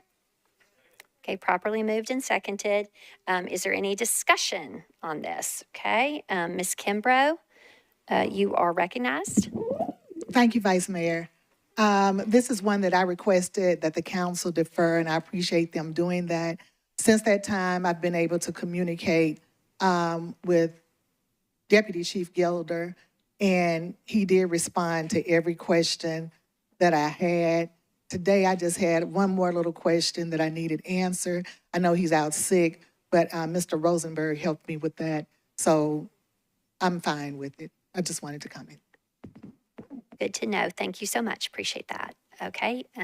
No one else seeking to be recognized? One more thing. Yes, I ma'am. did also look at some outside agencies as well that had contracts with this company, and one was a little higher, one was lower, but it's all kind of in the ballpark. Just wanted to say that. Thank you. Thank you. Okay, seeing no one else seeking to be recognized, all in favor, please say aye. Any voting no or abstaining? Okay, this resolution passes.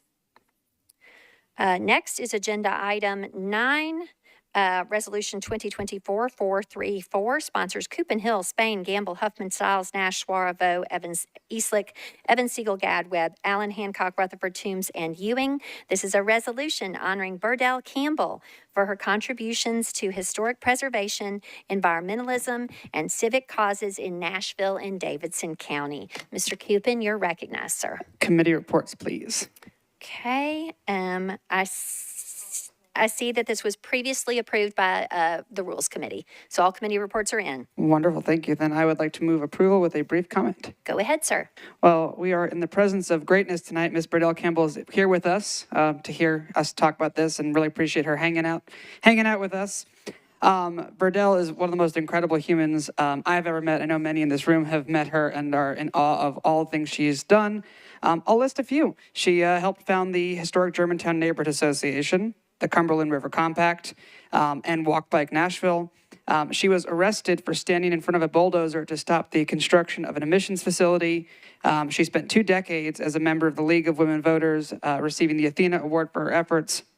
The Cumberland River Compact recently recognized her at one of their regular events. She is incredibly humble, incredibly kind. She fights for so many causes. She's been fighting for so many years for our community to make this city a better place to be. She's been at many council meetings, so glad to have her back at another one, and was able to present this resolution to her at an event, but excited to recognize her this evening. And so with that, I would also like to amend my motion to include 12.3, that everyone voting in the affirmative be added as a signer, and wish you would all join me in thanking and recognizing Ms. Burdell Campbell.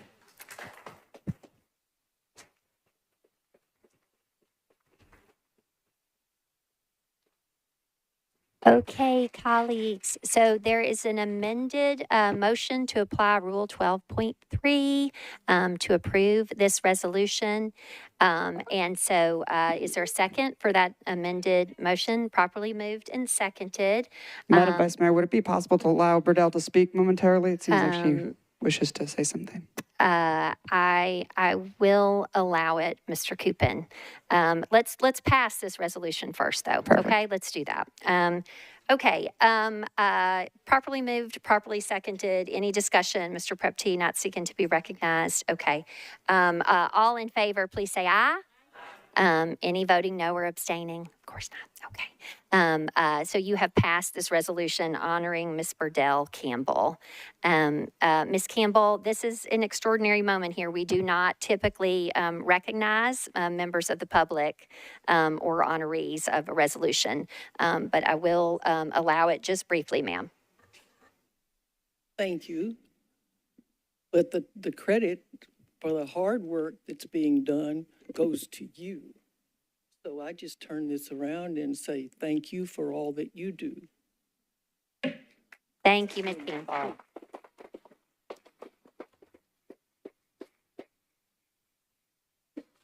Okay. Next, we have agenda item 19, Resolution 2024-455, sponsor Stiles, Porterfield, Gamble, and Welsh. This is a resolution approving 3 option agreements authorizing the purchase of properties for a new elementary school in Antioch, Tennessee. Ms. Stiles, you're recognized.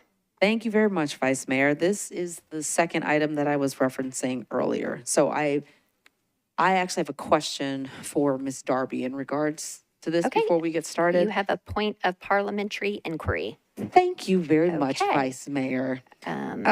So my understanding is in the past, we have used a resolution in regards to purchasing schools, but currently we want to withdraw this resolution and turn it into an ordinance, and I just want to understand why. Okay, so your point of parliamentary inquiry is related to not moving this forward, withdrawing this, and turning this into an ordinance. Okay, Ms. Darby, you're recognized. The code requires that acquisitions of property for school purposes be filed by ordinance and have a public hearing. There's another provision in the code that allows for acquisition of property to be accomplished through through a purchase option that's approved by resolution. I think at some point in the past, presumably, I have not done the deep dive on looking at meetings, but those two must have been conflated at some point. But this would need to be withdrawn in order to be refiled as an ordinance to go through and follow the proper procedure per ordinance code provision. Okay, you've had the explanation, Ms. Stiles. It's back to you for withdrawal. Yes, if I may, with one additional question for my own edification, because I'm. Okay. If Or you Ms. want Darby? to briefly explain your withdrawal, you can do so, but no more inquiries at this juncture. Yes, you're recognized, Ms. Suara. Please stand for a point of order. Whoop. It's not. Go ahead. It's not point of order. It's point of parliamentary inquiry. Is that okay? Okay, well, that does not supersede with Ms. Stiles. So I can go to you for a point of parliamentary inquiry after I let Ms. Stiles. So, Ms. Stiles, what are you attempting to do at this juncture? So that was why I was trying to ask the question, because. Do you have another point of parliamentary inquiry? Because I'm trying to think if it falls under that bucket, but basically, if we don't do this resolution, then the deal that has been worked out for this property, which is in my district, then falls through if we have to go into ordinance. So is there a way that we could potentially move forward? I don't have to withdraw this. I just asked the question because literally this information just came to me. Is there any way that this can Darby, move? I'm sorry, to Ms. I Darby. will allow it back to you.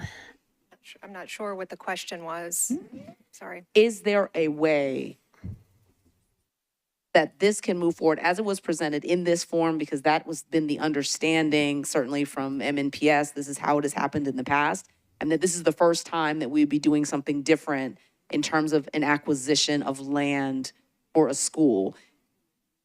Can we, this might sound crazy, can we implement this? Let's do it by ordinance the next time this crops up so that this doesn't go away, because my district really needs a new elementary school. And if this doesn't pass tonight, the option goes away.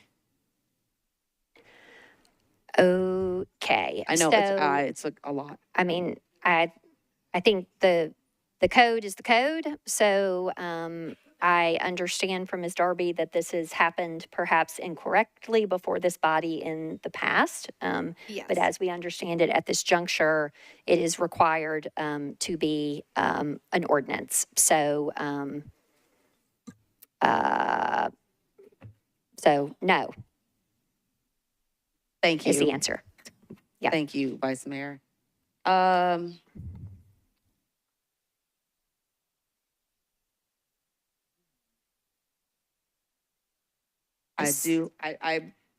just asked me a question, and I'm mulling that over as to whether or not I want to ask it. Just give me 2 seconds, if I could, because all of this is happening in real time. So, Ms. Stiles, based Vice on what the rules are, this will have to be withdrawn at some juncture. But if you cannot bring yourself to do that at this moment, you might defer it, but I need a motion. We need to move on. Could I defer this one meeting? That is, I mean, yeah, you And would then have I to can move. see what I can do You with would have the to other- move to defer. Then let me move to defer, so at least I can try and work something out with this. Wait, is there a second on the motion to defer? Yeah. Let me. Okay. So now we are on a discussion of a deferral of one meeting of this resolution. Okay? I see a whole lot of folks in the queue, whether for point of order, parliamentary inquiry, but on the matter of the deferral, you do not wish to speak. Ms. Toombs. Okay. Ms. Toombs, go ahead. Thank you, Madam Vice Mayor. I stand in support of the one meeting deferral. I am just as confused right now as Councilwoman Stiles, and I'm also concerned about MNPS and them losing the opportunity to purchase this land for the new school in Antioch. So I understand that there's a different reading now of the code in order to give Councilwoman Styles, MMPS, some additional time, I support the one meeting deferral. Okay. Ms. Suara, are you seeking to speak on the deferral motion, the one meeting deferral motion? No, ma'am, I had a parliamentary inquiry at some point after Councilmember Styles. I do apologize. I thought that subsequent to that, It's okay. Yes, it had ma'am. been It's answered. I'm fine. sorry. It's The fine. point of order prevails, Yes, but ma'am. I'm Yes, sorry. ma'am. So I guess my understanding is that these purchased by MMPS will still come back to this body as an ordinance because there's some zoning changes that are attached to it. And so the question for Ms. Darby, I guess my inquiry is that if the resolution is, can the resolution be passed and then it come back as an ordinance for the zoning change? Just checking. Okay, So we Ms. don't miss the Ms. option. Darby, you're recognized. The resolution that has been filed is, would approve the option to purchase and also authorize that purchase of the property. The acquisition of property pursuant to the Metro Code, when it is for schools, is supposed to come through via ordinance so that there can be a public hearing. Okay. Mr. Cash, are you seeking to be recognized on the one meeting deferral?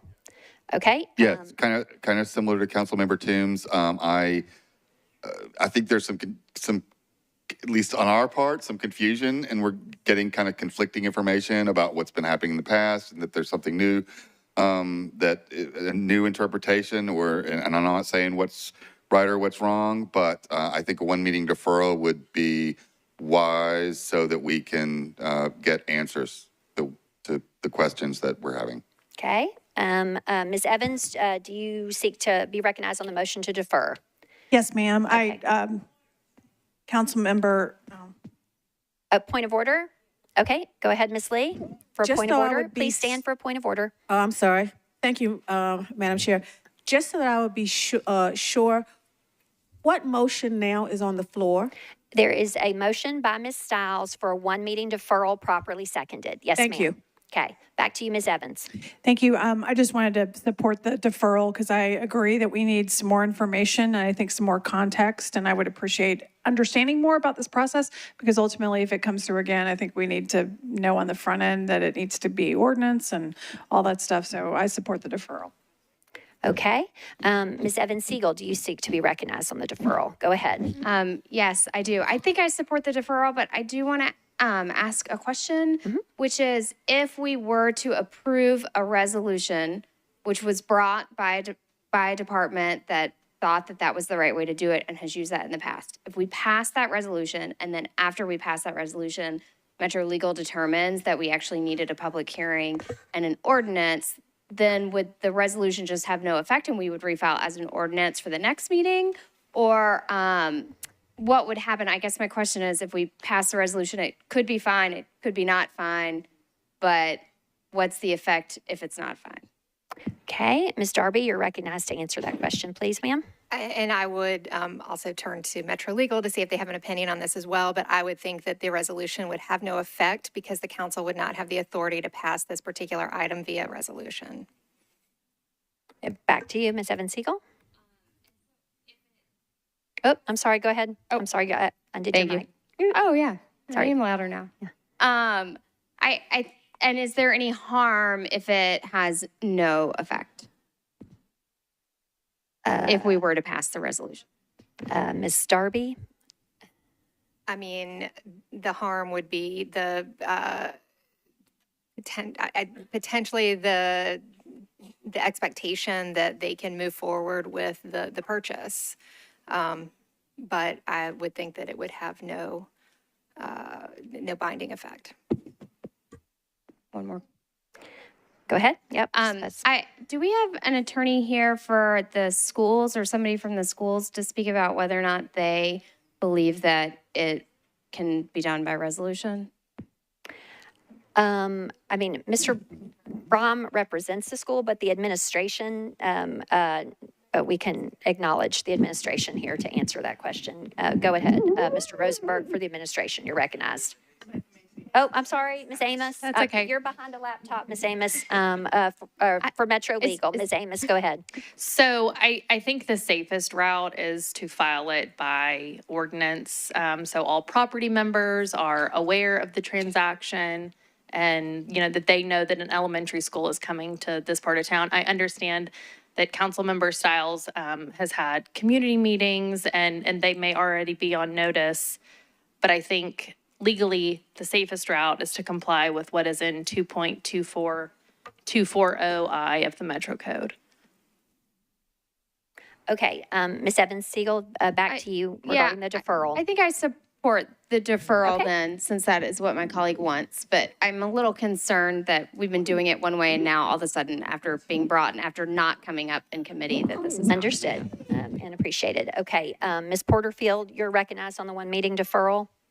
Thank you, Vice Mayor. I need some clarity, please. What the information that was given to me from MNPS was that the option on one of the properties, which went into effect November 29, 2023, expires on May 27, 2024. So I'm interested in knowing if we defer this, is this going to harm the ability to move forward with the purchase of the property? And I want to get that answer on record. Okay,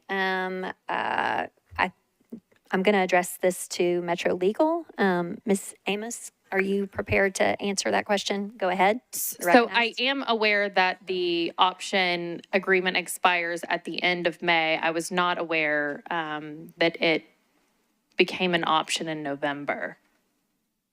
Thank you so very much, which brings me to my other point, Vice Mayor, is that when we get things at the last minute as a body, it forces our hand to have to make decisions that we don't have time to properly vet and contemplate. And when we get something 2 days before or a week before something is set to expire, it does not give us the opportunity to do our due diligence. So I'm going to support the deferral if that's what needs to happen so that we don't lose this opportunity, because we do need another elementary school in Antioch. But it would behoove our departments and whoever else is a part of this process to bring us items with enough time for us to vet them and do what we need to do as a body so that we have time to get a deferral in if we need a deferral. So if we need to defer it, I will vote on it so we don't lose this option.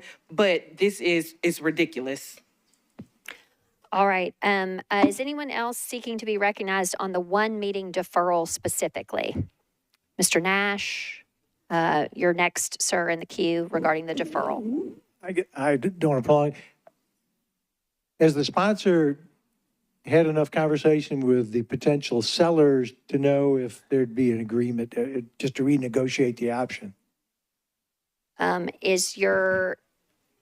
your inquiry is to the sponsor of the legislation? Whoever might know, we had conversations with the owner if they'd be willing to just renegotiate the option.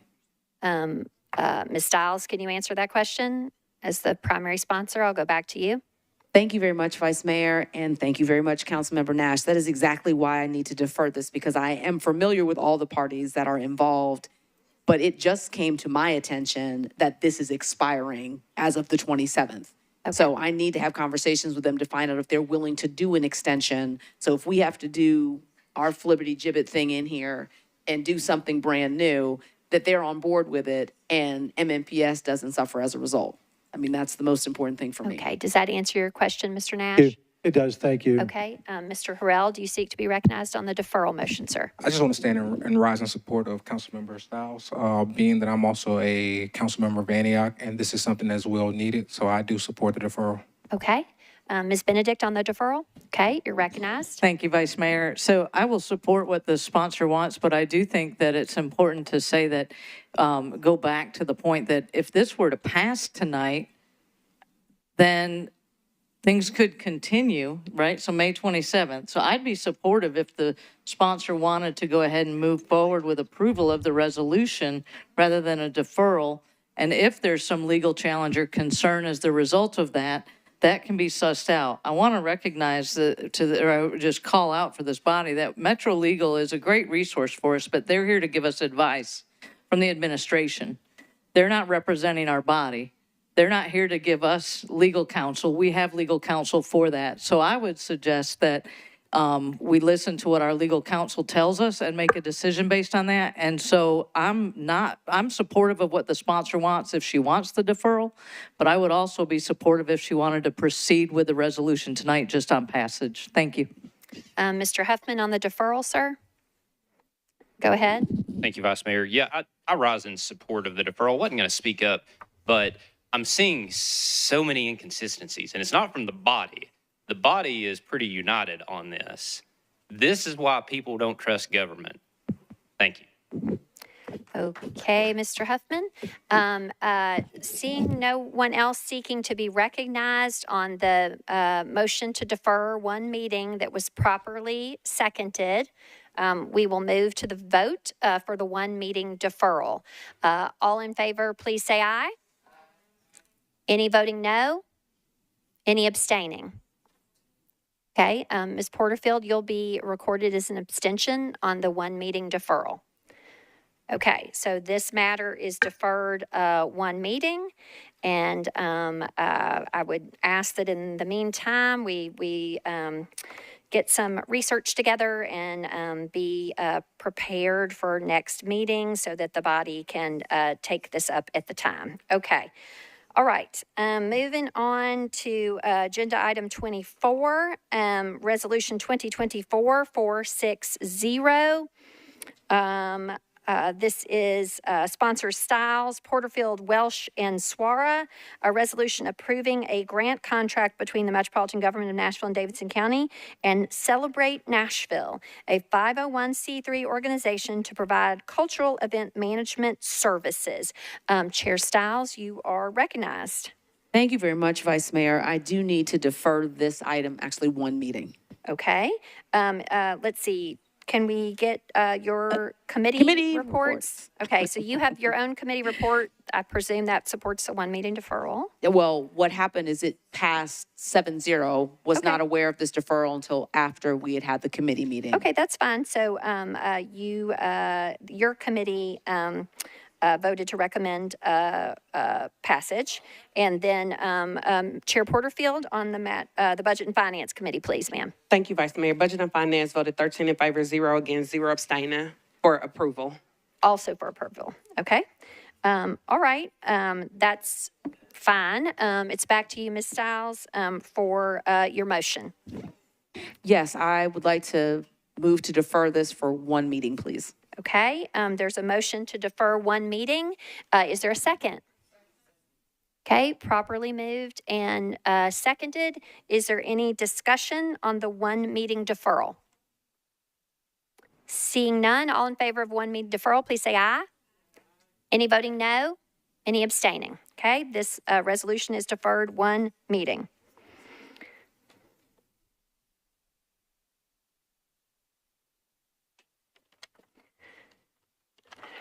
Okay, next is agenda item 31, resolution 2024-467, sponsors Coupin and Gamble. This is a resolution authorizing 4th Avenue Property LLC to construct and install an aerial encroachment at 107 4th Avenue North. Mr. Coupin, you're recognized, sir. Oops, hang on, Mr. Coupin. Go ahead, sir. Thank you, Madam President. Committee reports, please. Okay, first to Planning and Zoning Committee, Chair Gamble, you're recognized. Thank you, Vice Mayor. Planning and Zoning recommended approval, 9 in favor, 0 against, 0 not voting. Okay, and for the report of Transportation and Infrastructure, Vice Chair Evan Siegel, you're recognized. Thank you, Vice Mayor. Transportation and Infrastructure voted to approve, 6 in favor, 0 against, and 1 not voting. Okay, 6 in favor, 0 against, 1 not voting. Okay. All right, Mr. Coupin, it is back to you, sir. Move approval with a brief comment. Okay, is there a second? Okay, properly moved and seconded. Go ahead, sir. So I was debating what to do with this one. This is a sign encroachment for Morgan Wallen's new bar that crossed my desk right about the time that he decided to throw a chair off of a rooftop, nearly hitting some first responders. And I've heard from individuals who have had near misses of those events as well downtown. And it struck me that we're putting up a sign with someone's name on it who has not, been a good actor downtown. He has since, made efforts to apologize and to make amends. And so, I decided to move approval for this because I do support the efforts to kind of move this bar forward. I also want to say that the restaurant group that's managing this facility, TC Restaurant Group, has been really, really a good partner in everything going on downtown. They've been easy to access. They've been conversational with me. They've worked on efforts to make downtown a safer place. But to me, it's important to remind those watching at home, the public, whether you're a celebrity or someone coming to our town or someone who lives here, that downtown needs to be a safe place. We need to think about each other, take care of each other. We want to have fun. We want to have a good time. We want to let loose, but we got to remember that this is a neighborhood. This is a place that people live and work and play. And we need to take care of each other. And I know the CVC has been hard at work on their Push Pause Nashville campaign, and Downtown Partnership, and so many entities work so hard day and night, Office of Nightlife, et cetera, to make downtown a safer place to be. And so to me, this is just another reminder that, we are working hard to make sure that these efforts are addressed. And just the fact that someone's name is going up on a bar doesn't mean we condone all the behavior. But again, I appreciate the efforts to make amends, the positive response. And again, the operator themselves, I don't think should be penalized for what happened. And again, they've been really, really good partners to work with. So I asked my colleagues to support this measure, but did want to take a moment to speak on it. So with that, I ask for everyone's support. Thank you. Okay, it's been properly moved and properly seconded. I see someone seeking to be recognized for discussion. Mr. Parker, you're recognized, sir. Thank you, Vice Mayor. I just need to be marked as an abstention on this. Okay. Duly noted.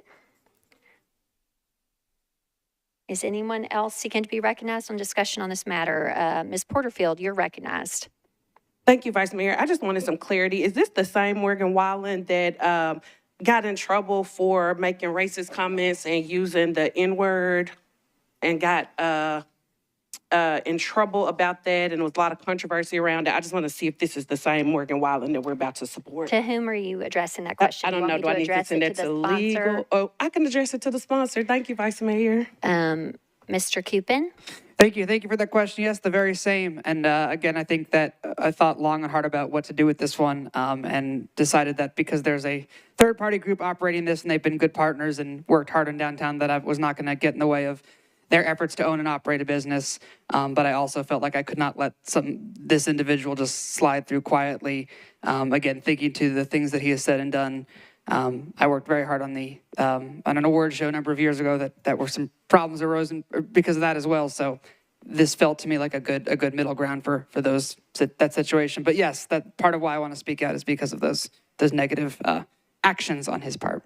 Okay, Ms. Porterfield, back to you. Thank you, Vice Mayor. I will be voting no against this. We just passed legislation a little bit earlier tonight saying that we wanted to make sure that Nashville was a supportive place for everyone. So I don't want to see a billboard up with the name of a person who's throwing chairs off of balconies and who is saying racial slurs and using the N-word. So I'm voting no, Vice Mayor. Thank you. Okay, thank you, Ms. Porterfield.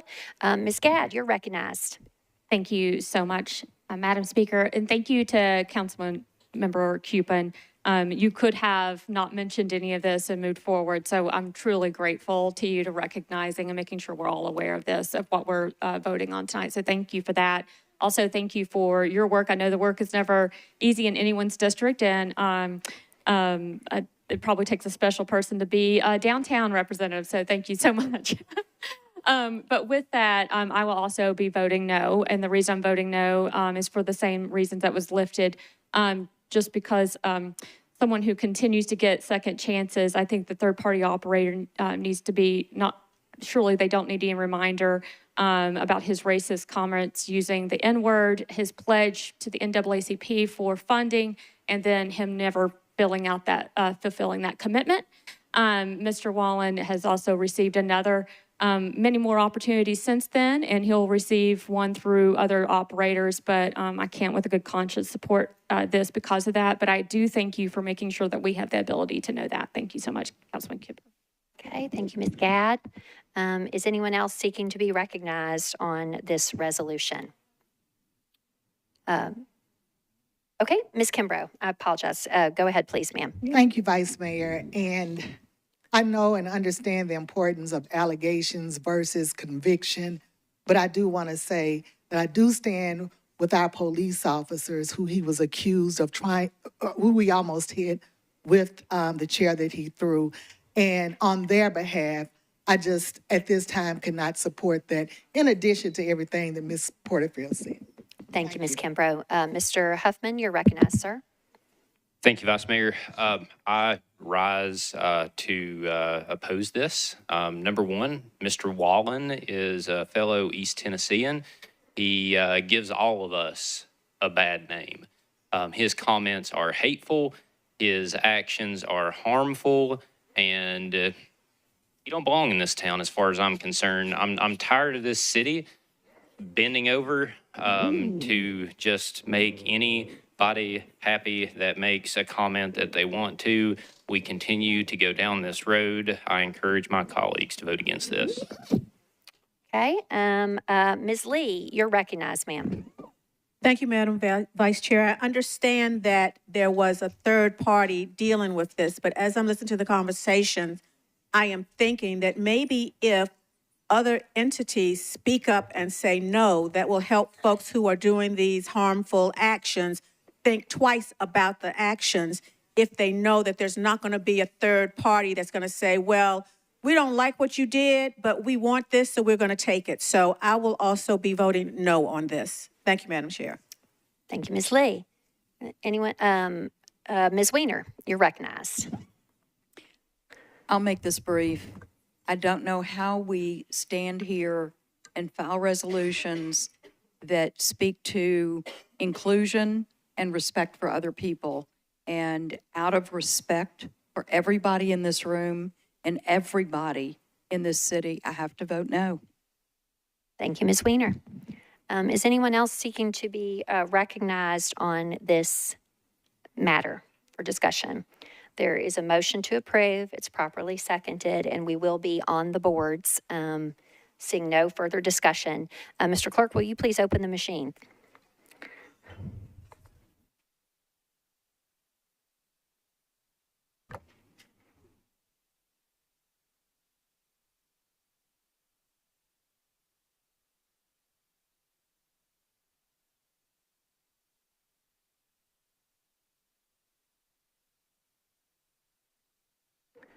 Okay, with all votes in, Mr. Clerk, please close the machine and show the vote. This resolution fails. Okay. Moving on to agenda item 36. I guess I need to call the vote. It has 30 noes, Mr. Clerk, and 4 abstentions. Okay. All right. Agenda item 36, Resolution 2024-472, sponsors Cap, Gamble, and Parker. This is a resolution to amend Ordinance BL 2021-758 of the Metropolitan Government of Nashville and Davidson County to negotiate, condemn, and accept permanent easements for the McGavick Pike Stormwater Improvement Project for 5 properties located on McGavick Pike and Gallatin Pike. Mr. Cap, you're recognized, sir. Thank you, Vice Mayor. I move a one meeting deferral, please. Okay. Do we want to get committee reports, Ms. Darby, or can we? Okay. Do you, I mean, are you going to refer it to those committees, or do you want to go ahead and get your committee reports now? No, I'm not intending to refer it to committee, so then I guess I'd ask for committee reports. Okay, all right. So Planning and Zoning, Chair Gamble, on Mr. Cap's resolution regarding McGavick Pike Stormwater. Oh, I'm sorry, Ms. Gamble. Go ahead. Thank you, Vice Mayor. Planning and Zoning recommended approval, 9 in favor, 0 against, 0 not voting. Okay. And Transportation and Infrastructure, Chair Parker. Go ahead, sir. We recommended approval, 7 in favor, 0 against. Okay. All right. So your committee reports are in, and now it's back to you, Mr. Cap, for your motion again, please, sir. Thank you, Vice Mayor. I move a one meeting deferral. Okay. Is there a second? Okay. Properly moved and properly seconded. Is there any discussion on the one meeting deferral motion? Seeing none, all in favor of one meeting deferral, please say aye. Any voting no or abstaining? Okay. This matter is deferred one meeting. Agenda item 37, Resolution 2024-473. Sponsors Lee, Gadd, Stiles, Toombs, Vo, Huffman, Welsh, Sepulveda, Bradford, Weiner, Porterfield, Kimbrough, Ellis, Suara, Allen, Gamble, Ewing, Cap, Harrell, Benedict, and Spain. This is a resolution supporting the decision of the Metropolitan Nashville Public Schools not to not allow teachers or staff to carry firearms on campus. Ms. Lee, you are recognized, ma'am. Thank you. And first, let me apologize for screwing up calling your Madam President. Okay. Thank you so very much. May I have committee reports, please? Yes, ma'am. So, Ms. Sepulveda for the report of the rules, confirmations, and public elections. Go ahead, ma'am. Thank you, Vice Mayor. Rules voted 6 in favor, 0 against, 0 not voting for approval. Okay, back to you, Ms. Lee. Madam President, I would like to move my motion. I would like to motion this with a brief comment afterwards, please. Okay, go ahead, please, ma'am. First of all, I would like to thank all of my colleagues that are standing toe-to-toe together in support of MNPS's decision not to have staff and employees carry firearms in its schools. There is a huge issue with safety in our schools and public areas. The permissive gun in schools law was only a Band-Aid brought up to pacify those who wanted real, sincere change to address some of our violence challenges. Guns in schools, do not do this. I commend our school district for researching and doing their due diligence to listen to employees and the community and to check out the pros and cons and to evaluate the situation in order to decide that for the safety of our students and staff members, guns in schools is not a benefit for our school district. There were actually some teachers here today and some school employees that were in here today. And I believe I saw the Nashville Education Association president, Miss Paula Pendergrass. I believe I saw her earlier. Oh, she is still here. They were all here. I know she was supporting this as an individual.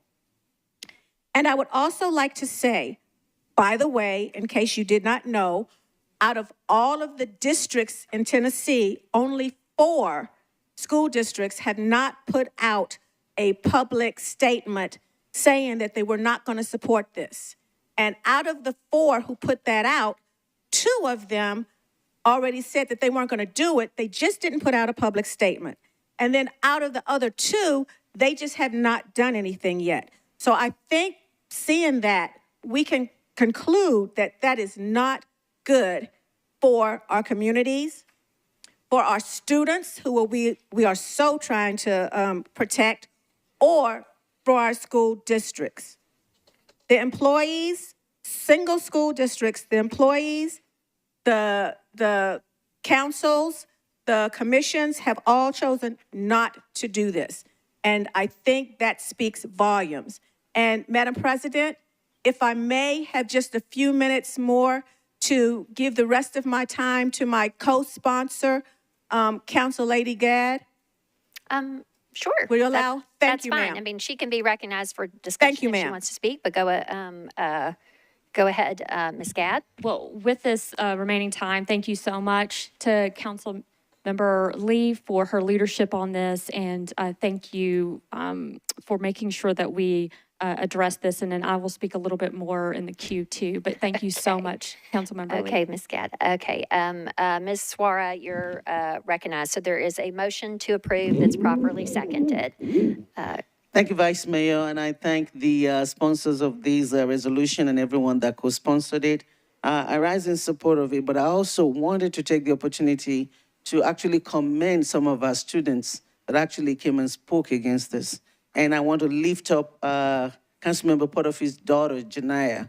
She and her friend were at the Capitol for several days just talking about the impact of guns on children and why this is not something that we want. So to everybody that advocated against it, to everybody that spoke up, and especially the young activists, the young children that are saying this is our lives, we don't want this in our school, to all the teachers, Thank you, and thank you to MMPS for rejecting this, and thanks to the sponsors for bringing it. I stand in support. Thank you. Thank you, Ms. Ford. Go ahead, Ms. Gadd. Thank you so much, and thank you so much to to the generosity of Councilmember Antoinette Lee in this effort. She is the perfect person to be bringing this with the work that she does day in and day out. And so we're thankful. I'm thankful for her service in her professional and personal life, and of course here in public service. Of course, I'm sure, like many here, that either have signed on or will be voting in support of this. I rise in support and commend, and I'm grateful to our public schools system here to make sure they did the right thing, which was to not allow our teachers or staff to carry firearms on campus. Thank you to the young people who continue to show up and to continue to speak about their own safety. As we know, a year ago, we've lost the lives of 3 9-year-old students. And I think that has forever changed many of us, although that violence has occurred in many other schools prior to Covenant with lives lost, and that's been impacted. But, you know, the thing that's reminder all the time is that Tennessee actually has the 9th highest rate of gun violence. It seems like we continue to excel in areas we don't want to, and this is one. Actually, when we're thinking about, we've had, there's actually an average of 1,385 Tennesseans losing their lives to gun violence in an average year. And when we think about our youngest Tennesseans, gun violence is the #1 killer of children who are 17 and younger. And that's according to the Tennessee Department of Health's 2023 Child Fatality Annual Report. But what we do know is that gun violence will not stop and would not stop if we arm teachers. There's ample evidence that gives us that information. While we move into next month, June is actually National Gun Violence Awareness Month. And so I think is the perfect time for the council member to be bringing this forward to remind us of what safety measures actually work and what don't. So thank you all so much for the time. Thank you, Madam Speaker. Ms. Ewing, you are recognized, ma'am. Thank you, Madam President.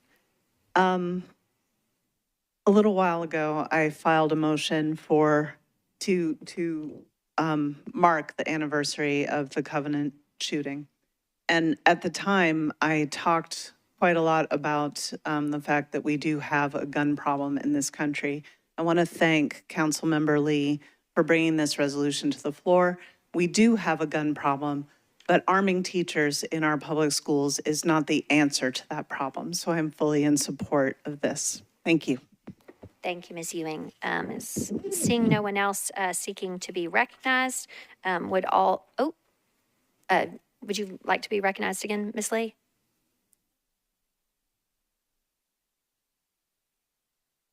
Okay. Go ahead, Ms. Lee. I was just going to say I'd like to reconsider my motion and add 12.3 to it if I could. Yes, ma'am. That's all. Is there a second for that revised motion? Okay.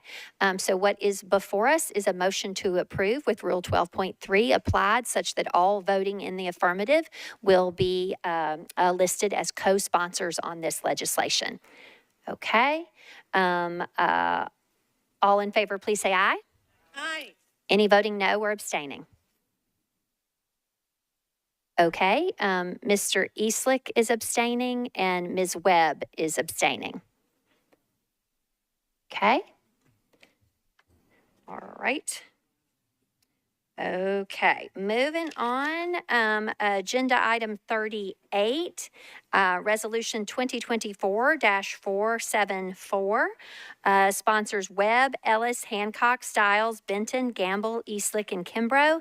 This is a resolution expressing support for the infill development application filed with the Metro Historic Zoning Commission to replace the existing surface parking lot located at 201 and 205, or through 205 Broadway with new construction, including a new downtown fire and emergency services operation center.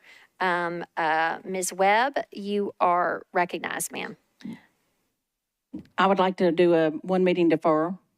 Okay, would you like to get your committee report prior? Committee reports, Okay. please. Ms. Gamble, a committee report on Ms. Webb's legislation, please. Thank you, Vice Mayor. Planning and Zoning recommended approval, 10 in favor, 1 against, and 1 not voting. Okay, with that committee report in, back to you for that deferral motion. Okay, I'd like to defer one meeting. Okay, is there a second? Properly moved and properly seconded. Is there any discussion on the one meeting deferral? Okay, seeing none, all in favor, please say aye. Any voting no? Any abstaining? Okay, that resolution is deferred one meeting.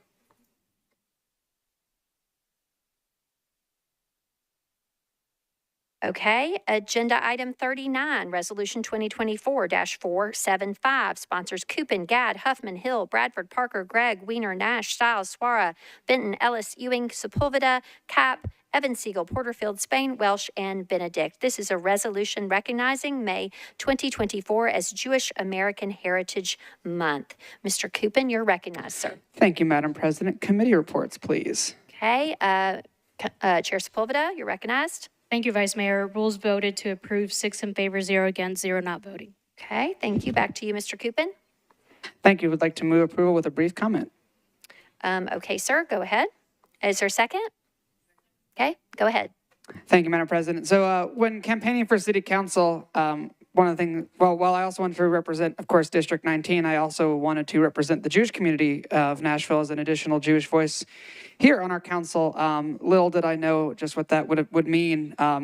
But over that summer, anti-Semitic literature was dropped on doorsteps and swastikas were painted on buildings, and I thought that would be the worst of it.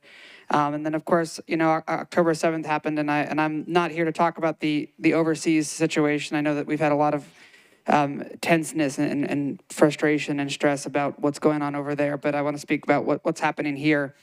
I've had friends of mine whose children have been threatened in MNPS school bathrooms and told that because they are Jewish, they are not welcome here, and because they are Jewish, they should leave, and threatened physically and threatened emotionally, and told that their parents should go back to where they came from. It's a tough time for Jews. It's a tough time for Palestinians, for Israelis, for Muslims. It's a tough time. It's a tough time here. And so to me, you know, I really appreciate my colleague, Councilman Gadd, for suggesting to bring this up. And, you know, I think that I really want to make sure, again, that I'm emphasizing the local connection, because I know that there are people that are talking about our body and what's happening overseas. But again, I want to me, this is about here. And I want to thank my colleague, Councilman Suara. I think back to our hugs with tears in our eyes, trying to figure out how to make sense of this mess and how to bring peace and trust and love to our community. And again, it's just, you know, I'm stuttering. I don't usually stutter like this, but it really, you know, I think back to previous moments when I've done Jewish recognition, and it's never been this hard. I recently was on a trip into the Caribbean, and there in the Caribbean there's the oldest operating synagogue in the Western Hemisphere, and I showed my ID and I went through security, and when the doors closed, I started to cry. And it was the first time I'd really truly felt safe in a long time. And so, again, we appreciate my colleague bringing a resolution against the white supremacist literature that's being dropped in our community. And we need to be better. We need to stand united. I think with the Nazi resolution, I said, we'll come back every time. We'll stand every time against hatred, against division. I believe that we are more alike than we are apart. And so I stand for the rights of all of us that are feeling hurt and feeling less than and feeling not welcome in this city. And I really believe that we fight darkness with light, and we fight hatred with unity, and this body stands with each other and for their communities. And so with that, I do ask for my colleagues to support this resolution, support Jewish identity, Muslim identity, Christian identity, and support everyone in this great city of Nashville. Thank you. Thank you, Mr. Coopin. Ms. Suara, you're recognized. Thank you, Vice Mayor. Thank you, Jacob, for bringing the resolution, but more importantly, for what you just said. I went through a number of emotions today in terms of what I want to say. It's very important for me to stand up and recognize the Jewish Americans in this community and in America. I think the Jewish community has done so much for our nation, and I think that being persecuted for who you are is very, very wrong. And I shouldn't have to say that, or people shouldn't be surprised that I said that. As somebody who's lived in this town for so long and done a lot of interfaith work and have a lot of Jewish friends, it shouldn't be surprising that any one of us will want to recognize Jewish Americans. But then when Councilmember Porterfield was talking about the leaflets, I was out there. And when nobody spoke with her, I was a little bit depressed. Then the bill about downtown happened, and it brought some more comfort to me when everybody jumped up. And that's the way it should be. That's what we're supposed to do. So what I wanted to do is thank the Jewish community for their contributions, recognize this month, but I also want to tell all of us in here that what we say, what we do matters. This resolution is a statement to the Jewish community that your elected officials hear you and they support you. I hope people in this room, whether in this chamber or outside, will consider doing the same for the Arab American community, for the Palestinian community. No matter what's happening overseas, we have Palestinians in Nashville. We have a lot of Muslims in Nashville. We have people that have lost people in Nashville. We have people that are wondering, where are my elected officials at? People are silent. People don't want to get in trouble. People don't know what to say.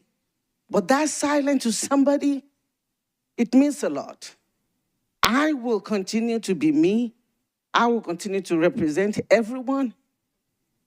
I hope my community gets the same treatment. Thank you. Thank you, Ms. Suara. Is anyone else seeking to be recognized? Okay. With that, I think we have a motion properly seconded, and so we can just move to the vote. Would all those in favor please say aye? Any voting no or abstaining? Okay, this resolution passes. Okay, next is Agenda Item 40, Resolution 2024-476. Sponsors Gadd, Stiles, Welsh, Nash, Gregg, Benedict, Toombs, Suara, Taylor, Porterfield, Vo, Ellis, Ewing, Sepulveda, Cap, Evans, Siegel, Evans, Huffman, Gamble, Prep T, Harrell, and Hill. This is a resolution recognizing May 20th through May 28th, 2024 as Period Poverty Awareness Week in Nashville and Davidson County. Ms. Gadd, you are recognized. Thank you so very much, Madam Speaker. I wanted to take just a little extra time to highlight this issue. So this week is period. Ms. Gadd, if you would, let's ask for your committee reports, and then, yep. Are there any committee reports? There are, yeah.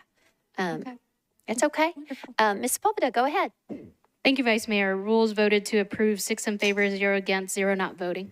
Okay. All right. It's back to you for a motion, whatever you would like to say. Go ahead. That's great. I wish I had been there for that committee. Thank you so much for your coverage. I didn't see it in the letter chart that it was even assigned to a committee. Co-sponsors were there to speak in favor. So thank you so much. Thank you. So I would like to just take another moment. I know during public comment, we had the opportunity to hear from one of our community organizations, the Community Resource Center, who... Ms. Gadd, real quick, if it would just move approval, please. Okay, may I move approval? Okay, properly moved and seconded. Now you can say whatever you would like to say about this bill. Go ahead. And the next step is asking for support. I just want to make sure I don't have to... Right, you can explain your bill, discuss Thank you. ask for support. Yes, ma'am. So let me get back to it. I appreciate it. Thank you so much, Madam Speaker. Thank you for your patience to the body and to you and for your help through this. So wanted just to take another moment. I know we got to hear during the public comment period from the Community Resource Center, who is a nonprofit who raises funds and purchases or gets donation supplies of hygiene products and specifically period products. Those go into our Metro Public Schools, into our public facilities, and the needs that that arise there. As you heard from them, the number of period products were over 600,000 items in just 1 year. We actually have a health equity and a social equity or social justice crisis when we think about what these, the lack of period products. This is something, bringing attention to this week once a year is something that is somewhat new in the last couple of years. And sometimes I get the question of what is period poverty? Exactly, it's that more than half of our population menstruates at some point in their, or a significant time in their life. And we all know plenty of people that have a period, but not everyone knows that 1 in 4 people struggle to purchase period supplies due to the lack of income. We actually have data that tell us that our school-age children, and specifically the higher, over a quarter of Black and Latina people with periods strongly agree that they struggle to afford period products just in the past year. Low-income women report missing work or school or other events due to lack of access and having to make choices between period products or other supplies. And this actually goes on here in Nashville, Davidson County. This is something that's actually a simple fix. It's something that I hope as we move forward, not only bringing awareness to this, but that's something that we as a body can come together to be a part of that solution. And with that, I would love to conclude my remarks with saying thank you to all the sponsors and to our Women's Caucus and our Women's Caucus Chair to make sure that we've lifted this up and get more folks engaged. And thank you to Councilmember Gregg's constituent with the Community Resource Center for the work that they do. Thank you, Ms. Gadd. Ms. Vo, are you seeking to be recognized? Go ahead. Great. Thank you, Madam President. I stand in support of this resolution.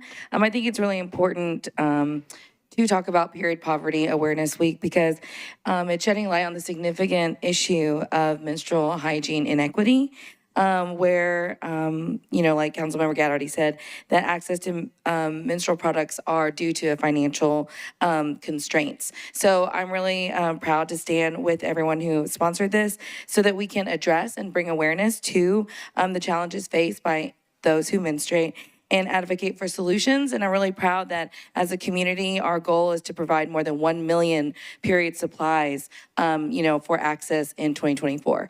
So I just ask that my colleagues all support this resolution. Thank you so much. Okay, seeing no one else seeking to discuss this matter, properly moved and seconded, we'll move to the vote. All in favor, please say aye. Aye. Any voting no? Any abstaining? Okay, this resolution passes. Next is agenda item 41, resolution 2024-477. Sponsors Bradford, Huffman, Welsh, Benedict, Porterfield, Coopin, Cap, Gadd, and Hill. This is a resolution recognizing May 22nd, 2024 as Harvey Milk Day in Nashville and Davidson County. Mr. Bradford, it's to you, sir, for your committee reports. Committee reports, please. Okay, Chair Sepulveda. Rules voted to approve, 6 in favor, 0 against, 0 not voting. Okay, back to you, Mr. Bradford. Move with a brief comment. Okay, is there a second? Properly moved and properly seconded. Go ahead, sir. Thank you, Madam Vice Mayor. So this resolution is honoring Harvey Milk. He is a trailblazer whose legacy inspires all of us today. He was the first openly gay man to be elected in the United States of America. But he was also a tireless advocate for equality, justice, and human rights. His groundbreaking work in the 1970s helped pave the way for progress we see today in LGBTQ plus rights. Harvey believed in the power of visibility and the importance of living authentically. His famous words that we heard earlier today, "Hope will never be silent," reminds us that by standing up, speaking out, we can drive change and inspire others. As we celebrate Harvey Milk Day tomorrow, let us remember the progress we've made and recognize the work that still lies ahead. Let us commit to continuing Harvey's legacy by advocating for a more inclusive and justice society for all. So with that, I would like to amend my motion to invoke Rule 12.3. Okay, is there a second for that amended motion to apply Rule 12.3, which means all voting in the affirmative will be listed as co-sponsors? Okay, properly moved, properly seconded. Seeing no one else seeking discussion on this matter, would everybody please voting say aye? Aye. Any voting no? Any abstaining? Okay, this resolution passes. Okay, now we are moving into section N of our agenda, bills on introduction and first reading. Without objection, all items on first reading may be voted on at the same time, but I know that we have at least one item, agenda item 42, ordinance BL 2024-187, sponsor Horton, that we will take up separately for consideration of a substitute. So let's go to that then first. This is an ordinance amending section 17.08.030 of the Metropolitan Code zoning regulations to change the single-family, two-family, and multifamily uses from being permitted conditionally to being permitted by right in the CS, commercial service, CSNS, commercial service, no short-term rental, CSA, commercial services alternative, and CSANS, commercial service alternative, no short-term rental zoning districts. Sponsors in addition to Mr. Horton are Ms. Evans Siegel, Ms. Vo, Benedict, Huffman, Welsh, Sepulveda, Coupin, Cortez, Bradford, and Spain. Okay, it's to you, Mr. Horton, on your bill on first consideration. Thank you, Vice Mayor. I'd like to move for approval so that I may then move and describe the substitute, please. Okay, is there a second for the motion to approve on first reading? Okay, properly moved and seconded. Back to you. I'd like to move the substitute, please, with a brief comment. Okay, is there a second? Okay, go ahead, sir. Thank you, Vice Mayor. So I can describe all of this in more detail in committee, at the Planning Commission, and on second reading without spending too much of y'all's time tonight. But very briefly, what this bill did as originally introduced was to permit housing as of right in commercial services districts. Since introducing it, I've received a lot of truly helpful comments from members of the public, from members of this council, and from stakeholders. I'm on how this bill can be improved and where its shortcomings were. This substitute is reflective of that input and adds back in a lot of truly beneficial improvements and conditions, which have been filtered and based on guidance and input from the planning department, who are the ones who largely drafted this substitute. I'm hesitant to describe the substitute as a compromise because it is a genuine improvement from the original bill. And I look forward to describing them more in committee and on second reading. So with that, I'll move the substitute, please. Okay, there's a motion to substitute. It's properly seconded. Is there any discussion on the motion to substitute? Okay, seeing none, all in favor of the substitute, please say aye. Any voting no or abstaining? Okay, so we're back to you, Mr. Horton, on your bill as substituted on first reading. I'd like to move the bill as substituted, please. Okay, is there a second? Okay, Mr. Horton has moved his bill on first reading as substituted, properly moved and seconded. Is there any discussion? Okay, seeing none, all in favor of approval on first reading, please say aye. Any voting no? Any abstaining? Okay, this is passed first consideration as substituted. Okay, now we can then take all other items on first reading and can be voted on at the same time. Do any other items need to be pulled from first reading consideration? Okay. Is there a motion? Seeing none, is there a motion for approval of all items remaining on first consideration other than Mr. Horton's ordinance? Okay, properly moved and properly second. So without objection, you have approved all items on first reading. Okay. So now we are into items on second reading that were not on consent. First among those is Agenda Item 60, BL 2024-183, sponsor Evan Siegel, Horton, Huffman, Welsh, Coupin, Sepulveda, Benedict, Vo, and Bradford. This is an ordinance to amend Title 16 of the Metropolitan Code of Laws to provide for housing, health, and safety of residents by streamlining codes provisions related to fireproofing requirements for middle housing creation and conversion, including specifically the creation of a class of large unit homes within the International Building Code and providing for NFPA-13D sprinklers and 1-hour fire resistance rated separation therefore. Ms. Evan Siegel, you are recognized. Thank you. Committee reports, please. Okay, this was referred to Government Operations. Chair Bradford, you're recognized. At the request of the sponsor, the Government Operations Committee withdrew. Okay, it's gonna, okay. So it is back to you then, Ms. Evans Siegel. Thank you. I would like to withdraw with a brief comment. Go ahead. So this bill was brought after a compromise with the state fire marshal. The House and Senate passed a bill which would change our ability to legislate around fireproofing for these small unit buildings in a way that is a little different from the compromise we had previously worked out with the state fire marshal because of some sign-offs that we need from the departments now to conform this law with state law. We're going to withdraw it, and then we'll bring back a substitute once everybody is signed off on the new updated bill. So withdraw. Okay, it is withdrawn. Okay. Moving on, agenda item 61, BL 2024-343, sponsors Stiles, Coupin, Eastlick, Vo, Ewing, and Swara. This is an ordinance to amend Chapter 2.112 of the Metropolitan Code of Laws regarding the membership of the Metropolitan Nashville Arts Commission and the process for approving the criteria for awarding funds. Okay. Ms. Stiles, you are recognized for your committee reports. Thank you very much, Vice Mayor. Thank you. Committee reports. Okay, do you want to go ahead and give the one of I your sure will. committee? Yeah.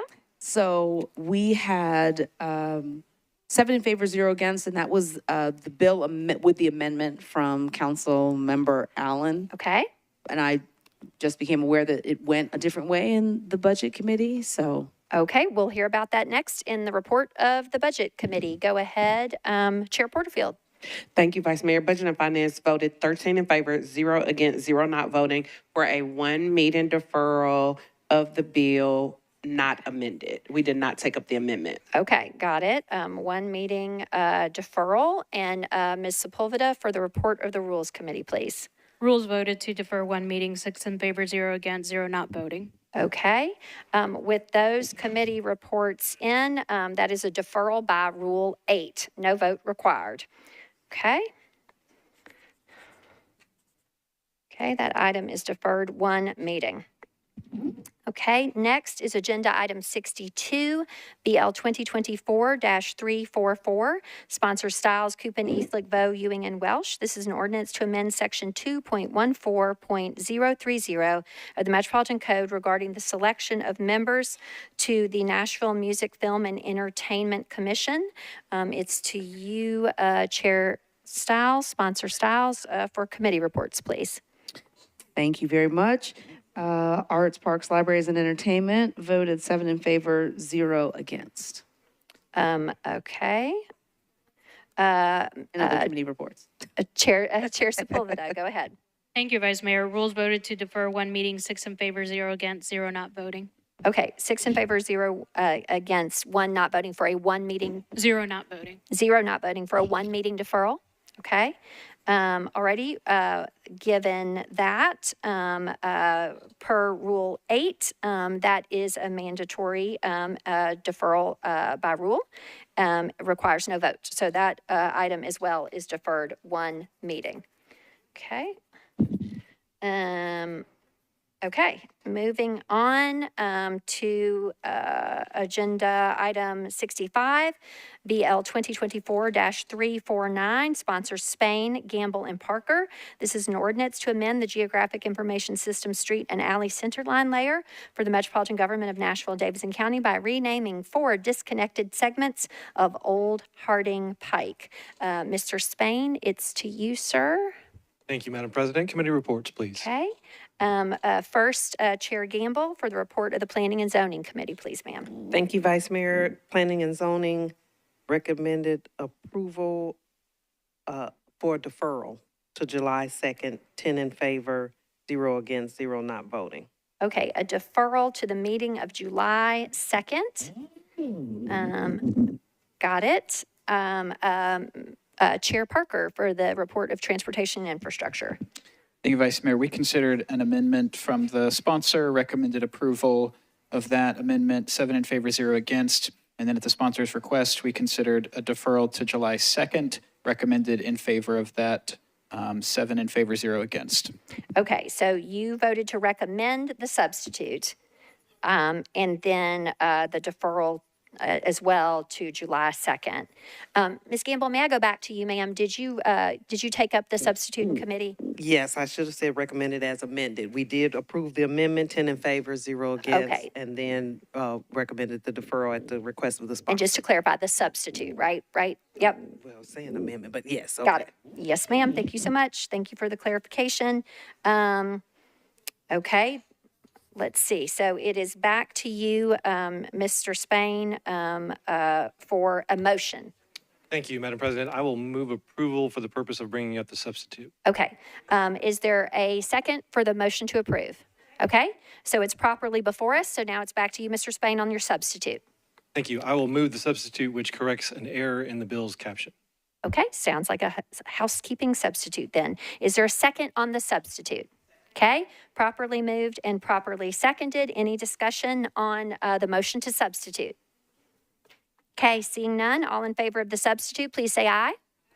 Any voting no or any abstaining? Okay, all right, so we're back to you for a motion on your bill as substituted, Mr. Spain. Thank you, Madam President. This bill has to be approved by the Emergency Communications Board before we can approve it on second reading. So now that it's in its proper form, I'd like to move to defer it to our July 2nd meeting. They will hear it at their June meeting. Okay, right. There not being a public hearing at the in June. Okay, so there is a motion to defer as substituted to the meeting of July 2nd. Is there a second? Okay, properly moved and properly seconded. Any discussion? Seeing none, all in favor, please say aye. Any voting no? Any abstaining? Okay, this bill as substituted is deferred to the meeting of July 2nd, and in the interim, it will be referred to the Emergency Communications District Board. Thank you, Mr. Spain. Okay, next then is agenda item 70, BL 2024-354, sponsors Porterfield, Parker, and Welsh. This is an ordinance approving a term extension of contract 408246 between the Metropolitan Government of Nashville and Davidson County and Reynolds Construction, LLC, for the biosolids facility digester designed and build project. Ms. Porterfield, you are recognized. Thank you, Vice Mayor. Committee reports, Budget and Finance voted 13 in favor, 0 against, 0 not voting. And is this the one with the amendment? Yes. This one actually So has it has an a amendment. late amendment, so I think I need to go to Ms. Okay, we Rules can for get all the other committee reports as well. Okay, perfect. Yep. That's what budget voted. Okay, got it. Chair Parker, for Transportation and Infrastructure, this is the bill regarding the biosolids facility. Thank you. We considered 2024-354, recommended approval, 7 in favor, 0 against. Okay, all righty. And now it's to you, Ms. Sepulveda. Well, let's see. For committee report regarding the late amendment, did you take that up? Okay, I apologize. In fact, that is not in the format of a traditional committee report. We've got to go to Ms. Porterfield first for a motion to get the bill before us, and then regarding the late amendment. So go ahead, ma'am. Okay, move for approval. Is there a second? Okay, properly moved and properly seconded. Now Thank we you, can Vice take up the Mayor. matter of the late amendment. Do I need to suspend the rules? I would like to suspend the rules to take up the late filed amendment, please. Okay, now to Ms. Sepulveda on the nature of the late file. You're recognized. Thank you, Vice Mayor. Rules had no problem with suspension of the rules. We voted 6 in favor, 0 against, 0 not voting. Okay. Is there an objection, having heard the committee report of Chair Sepulveda, is there an objection to the suspension of the rules? Seeing none, the rules are suspended, so we may now take up the late amendment. Thank you, Vice Mayor. I would like to move for approval of the late filed amendment with a brief explanation. Okay. Is there a second for the motion to amend?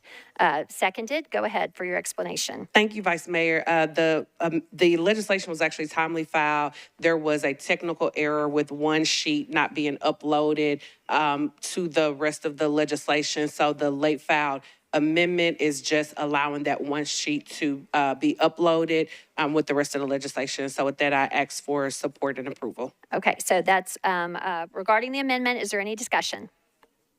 Okay, seeing none, all in favor of the amendment, please say aye. Any voting no or any abstaining? Okay, now we are on the bill as amended. Is there a second? Okay, Ms. Porterfield, I just kind of got in front of you a little bit there and did the bill as amended to be approved. I presume that's okay with you. You'd already stated that earlier. Move for approval as amended. Yeah, great. Okay, is there any discussion on that? Seeing none, all in favor, please say aye. Any voting no or abstaining? Okay, that bill as amended has passed second reading.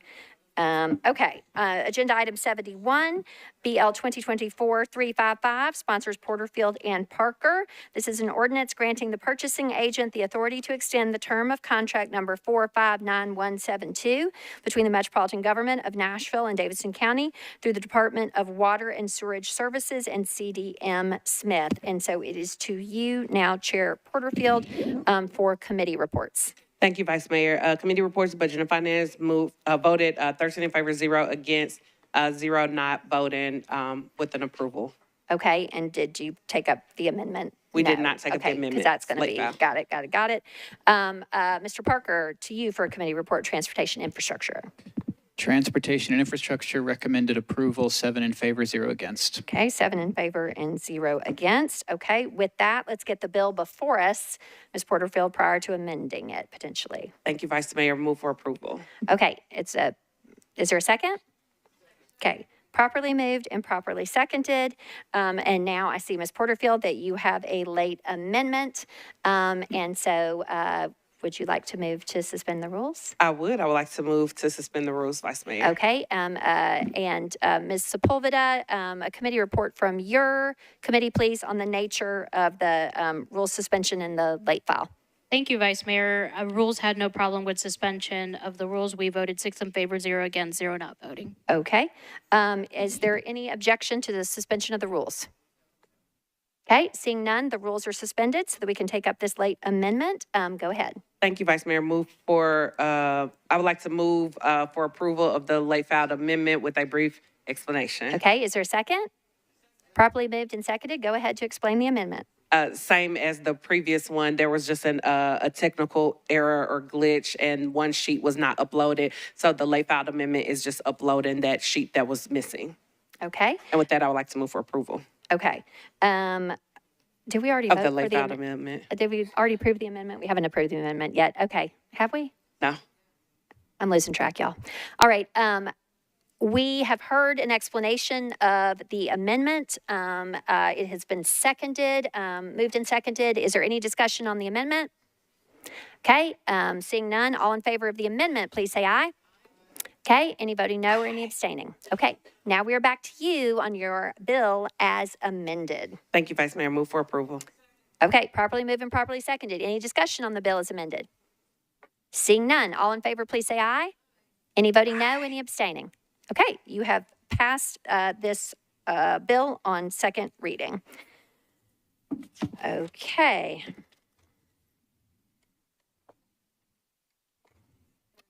Now we're on to third reading, items that are not on consent. We are going to take 91 and 92 together because they are companion bills.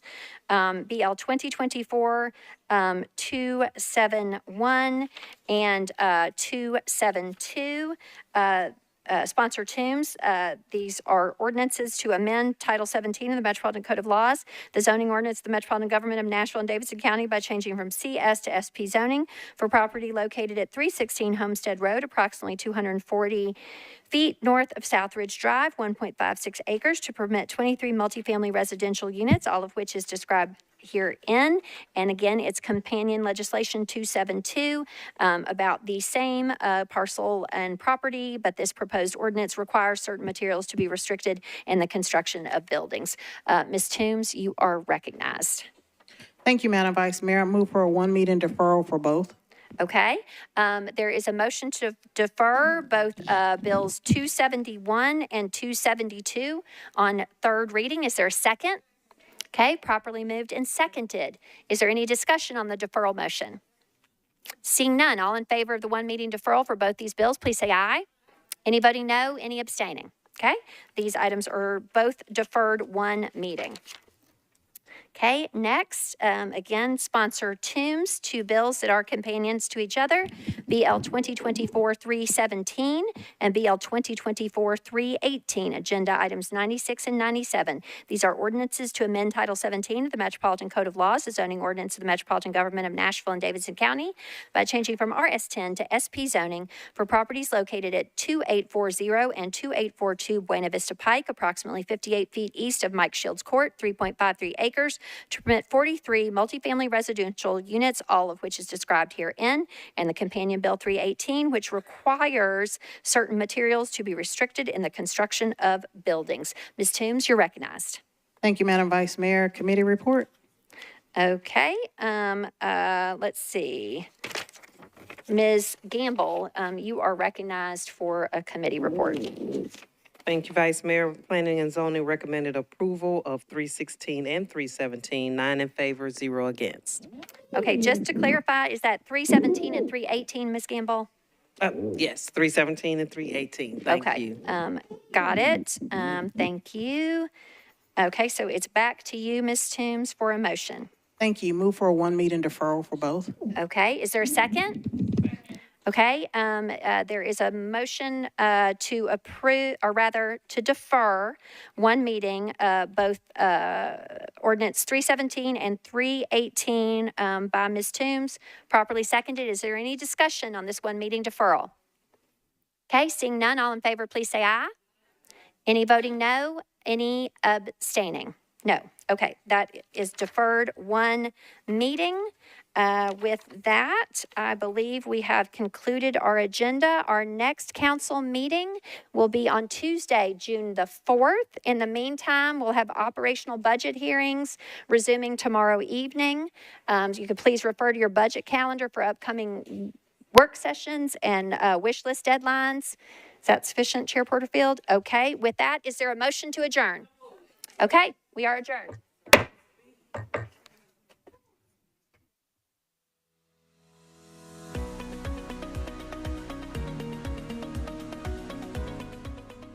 This has been a service of the Metro Nashville Network. If you would like to see this presentation again, or for more information on this and other programs, visit nashville.gov.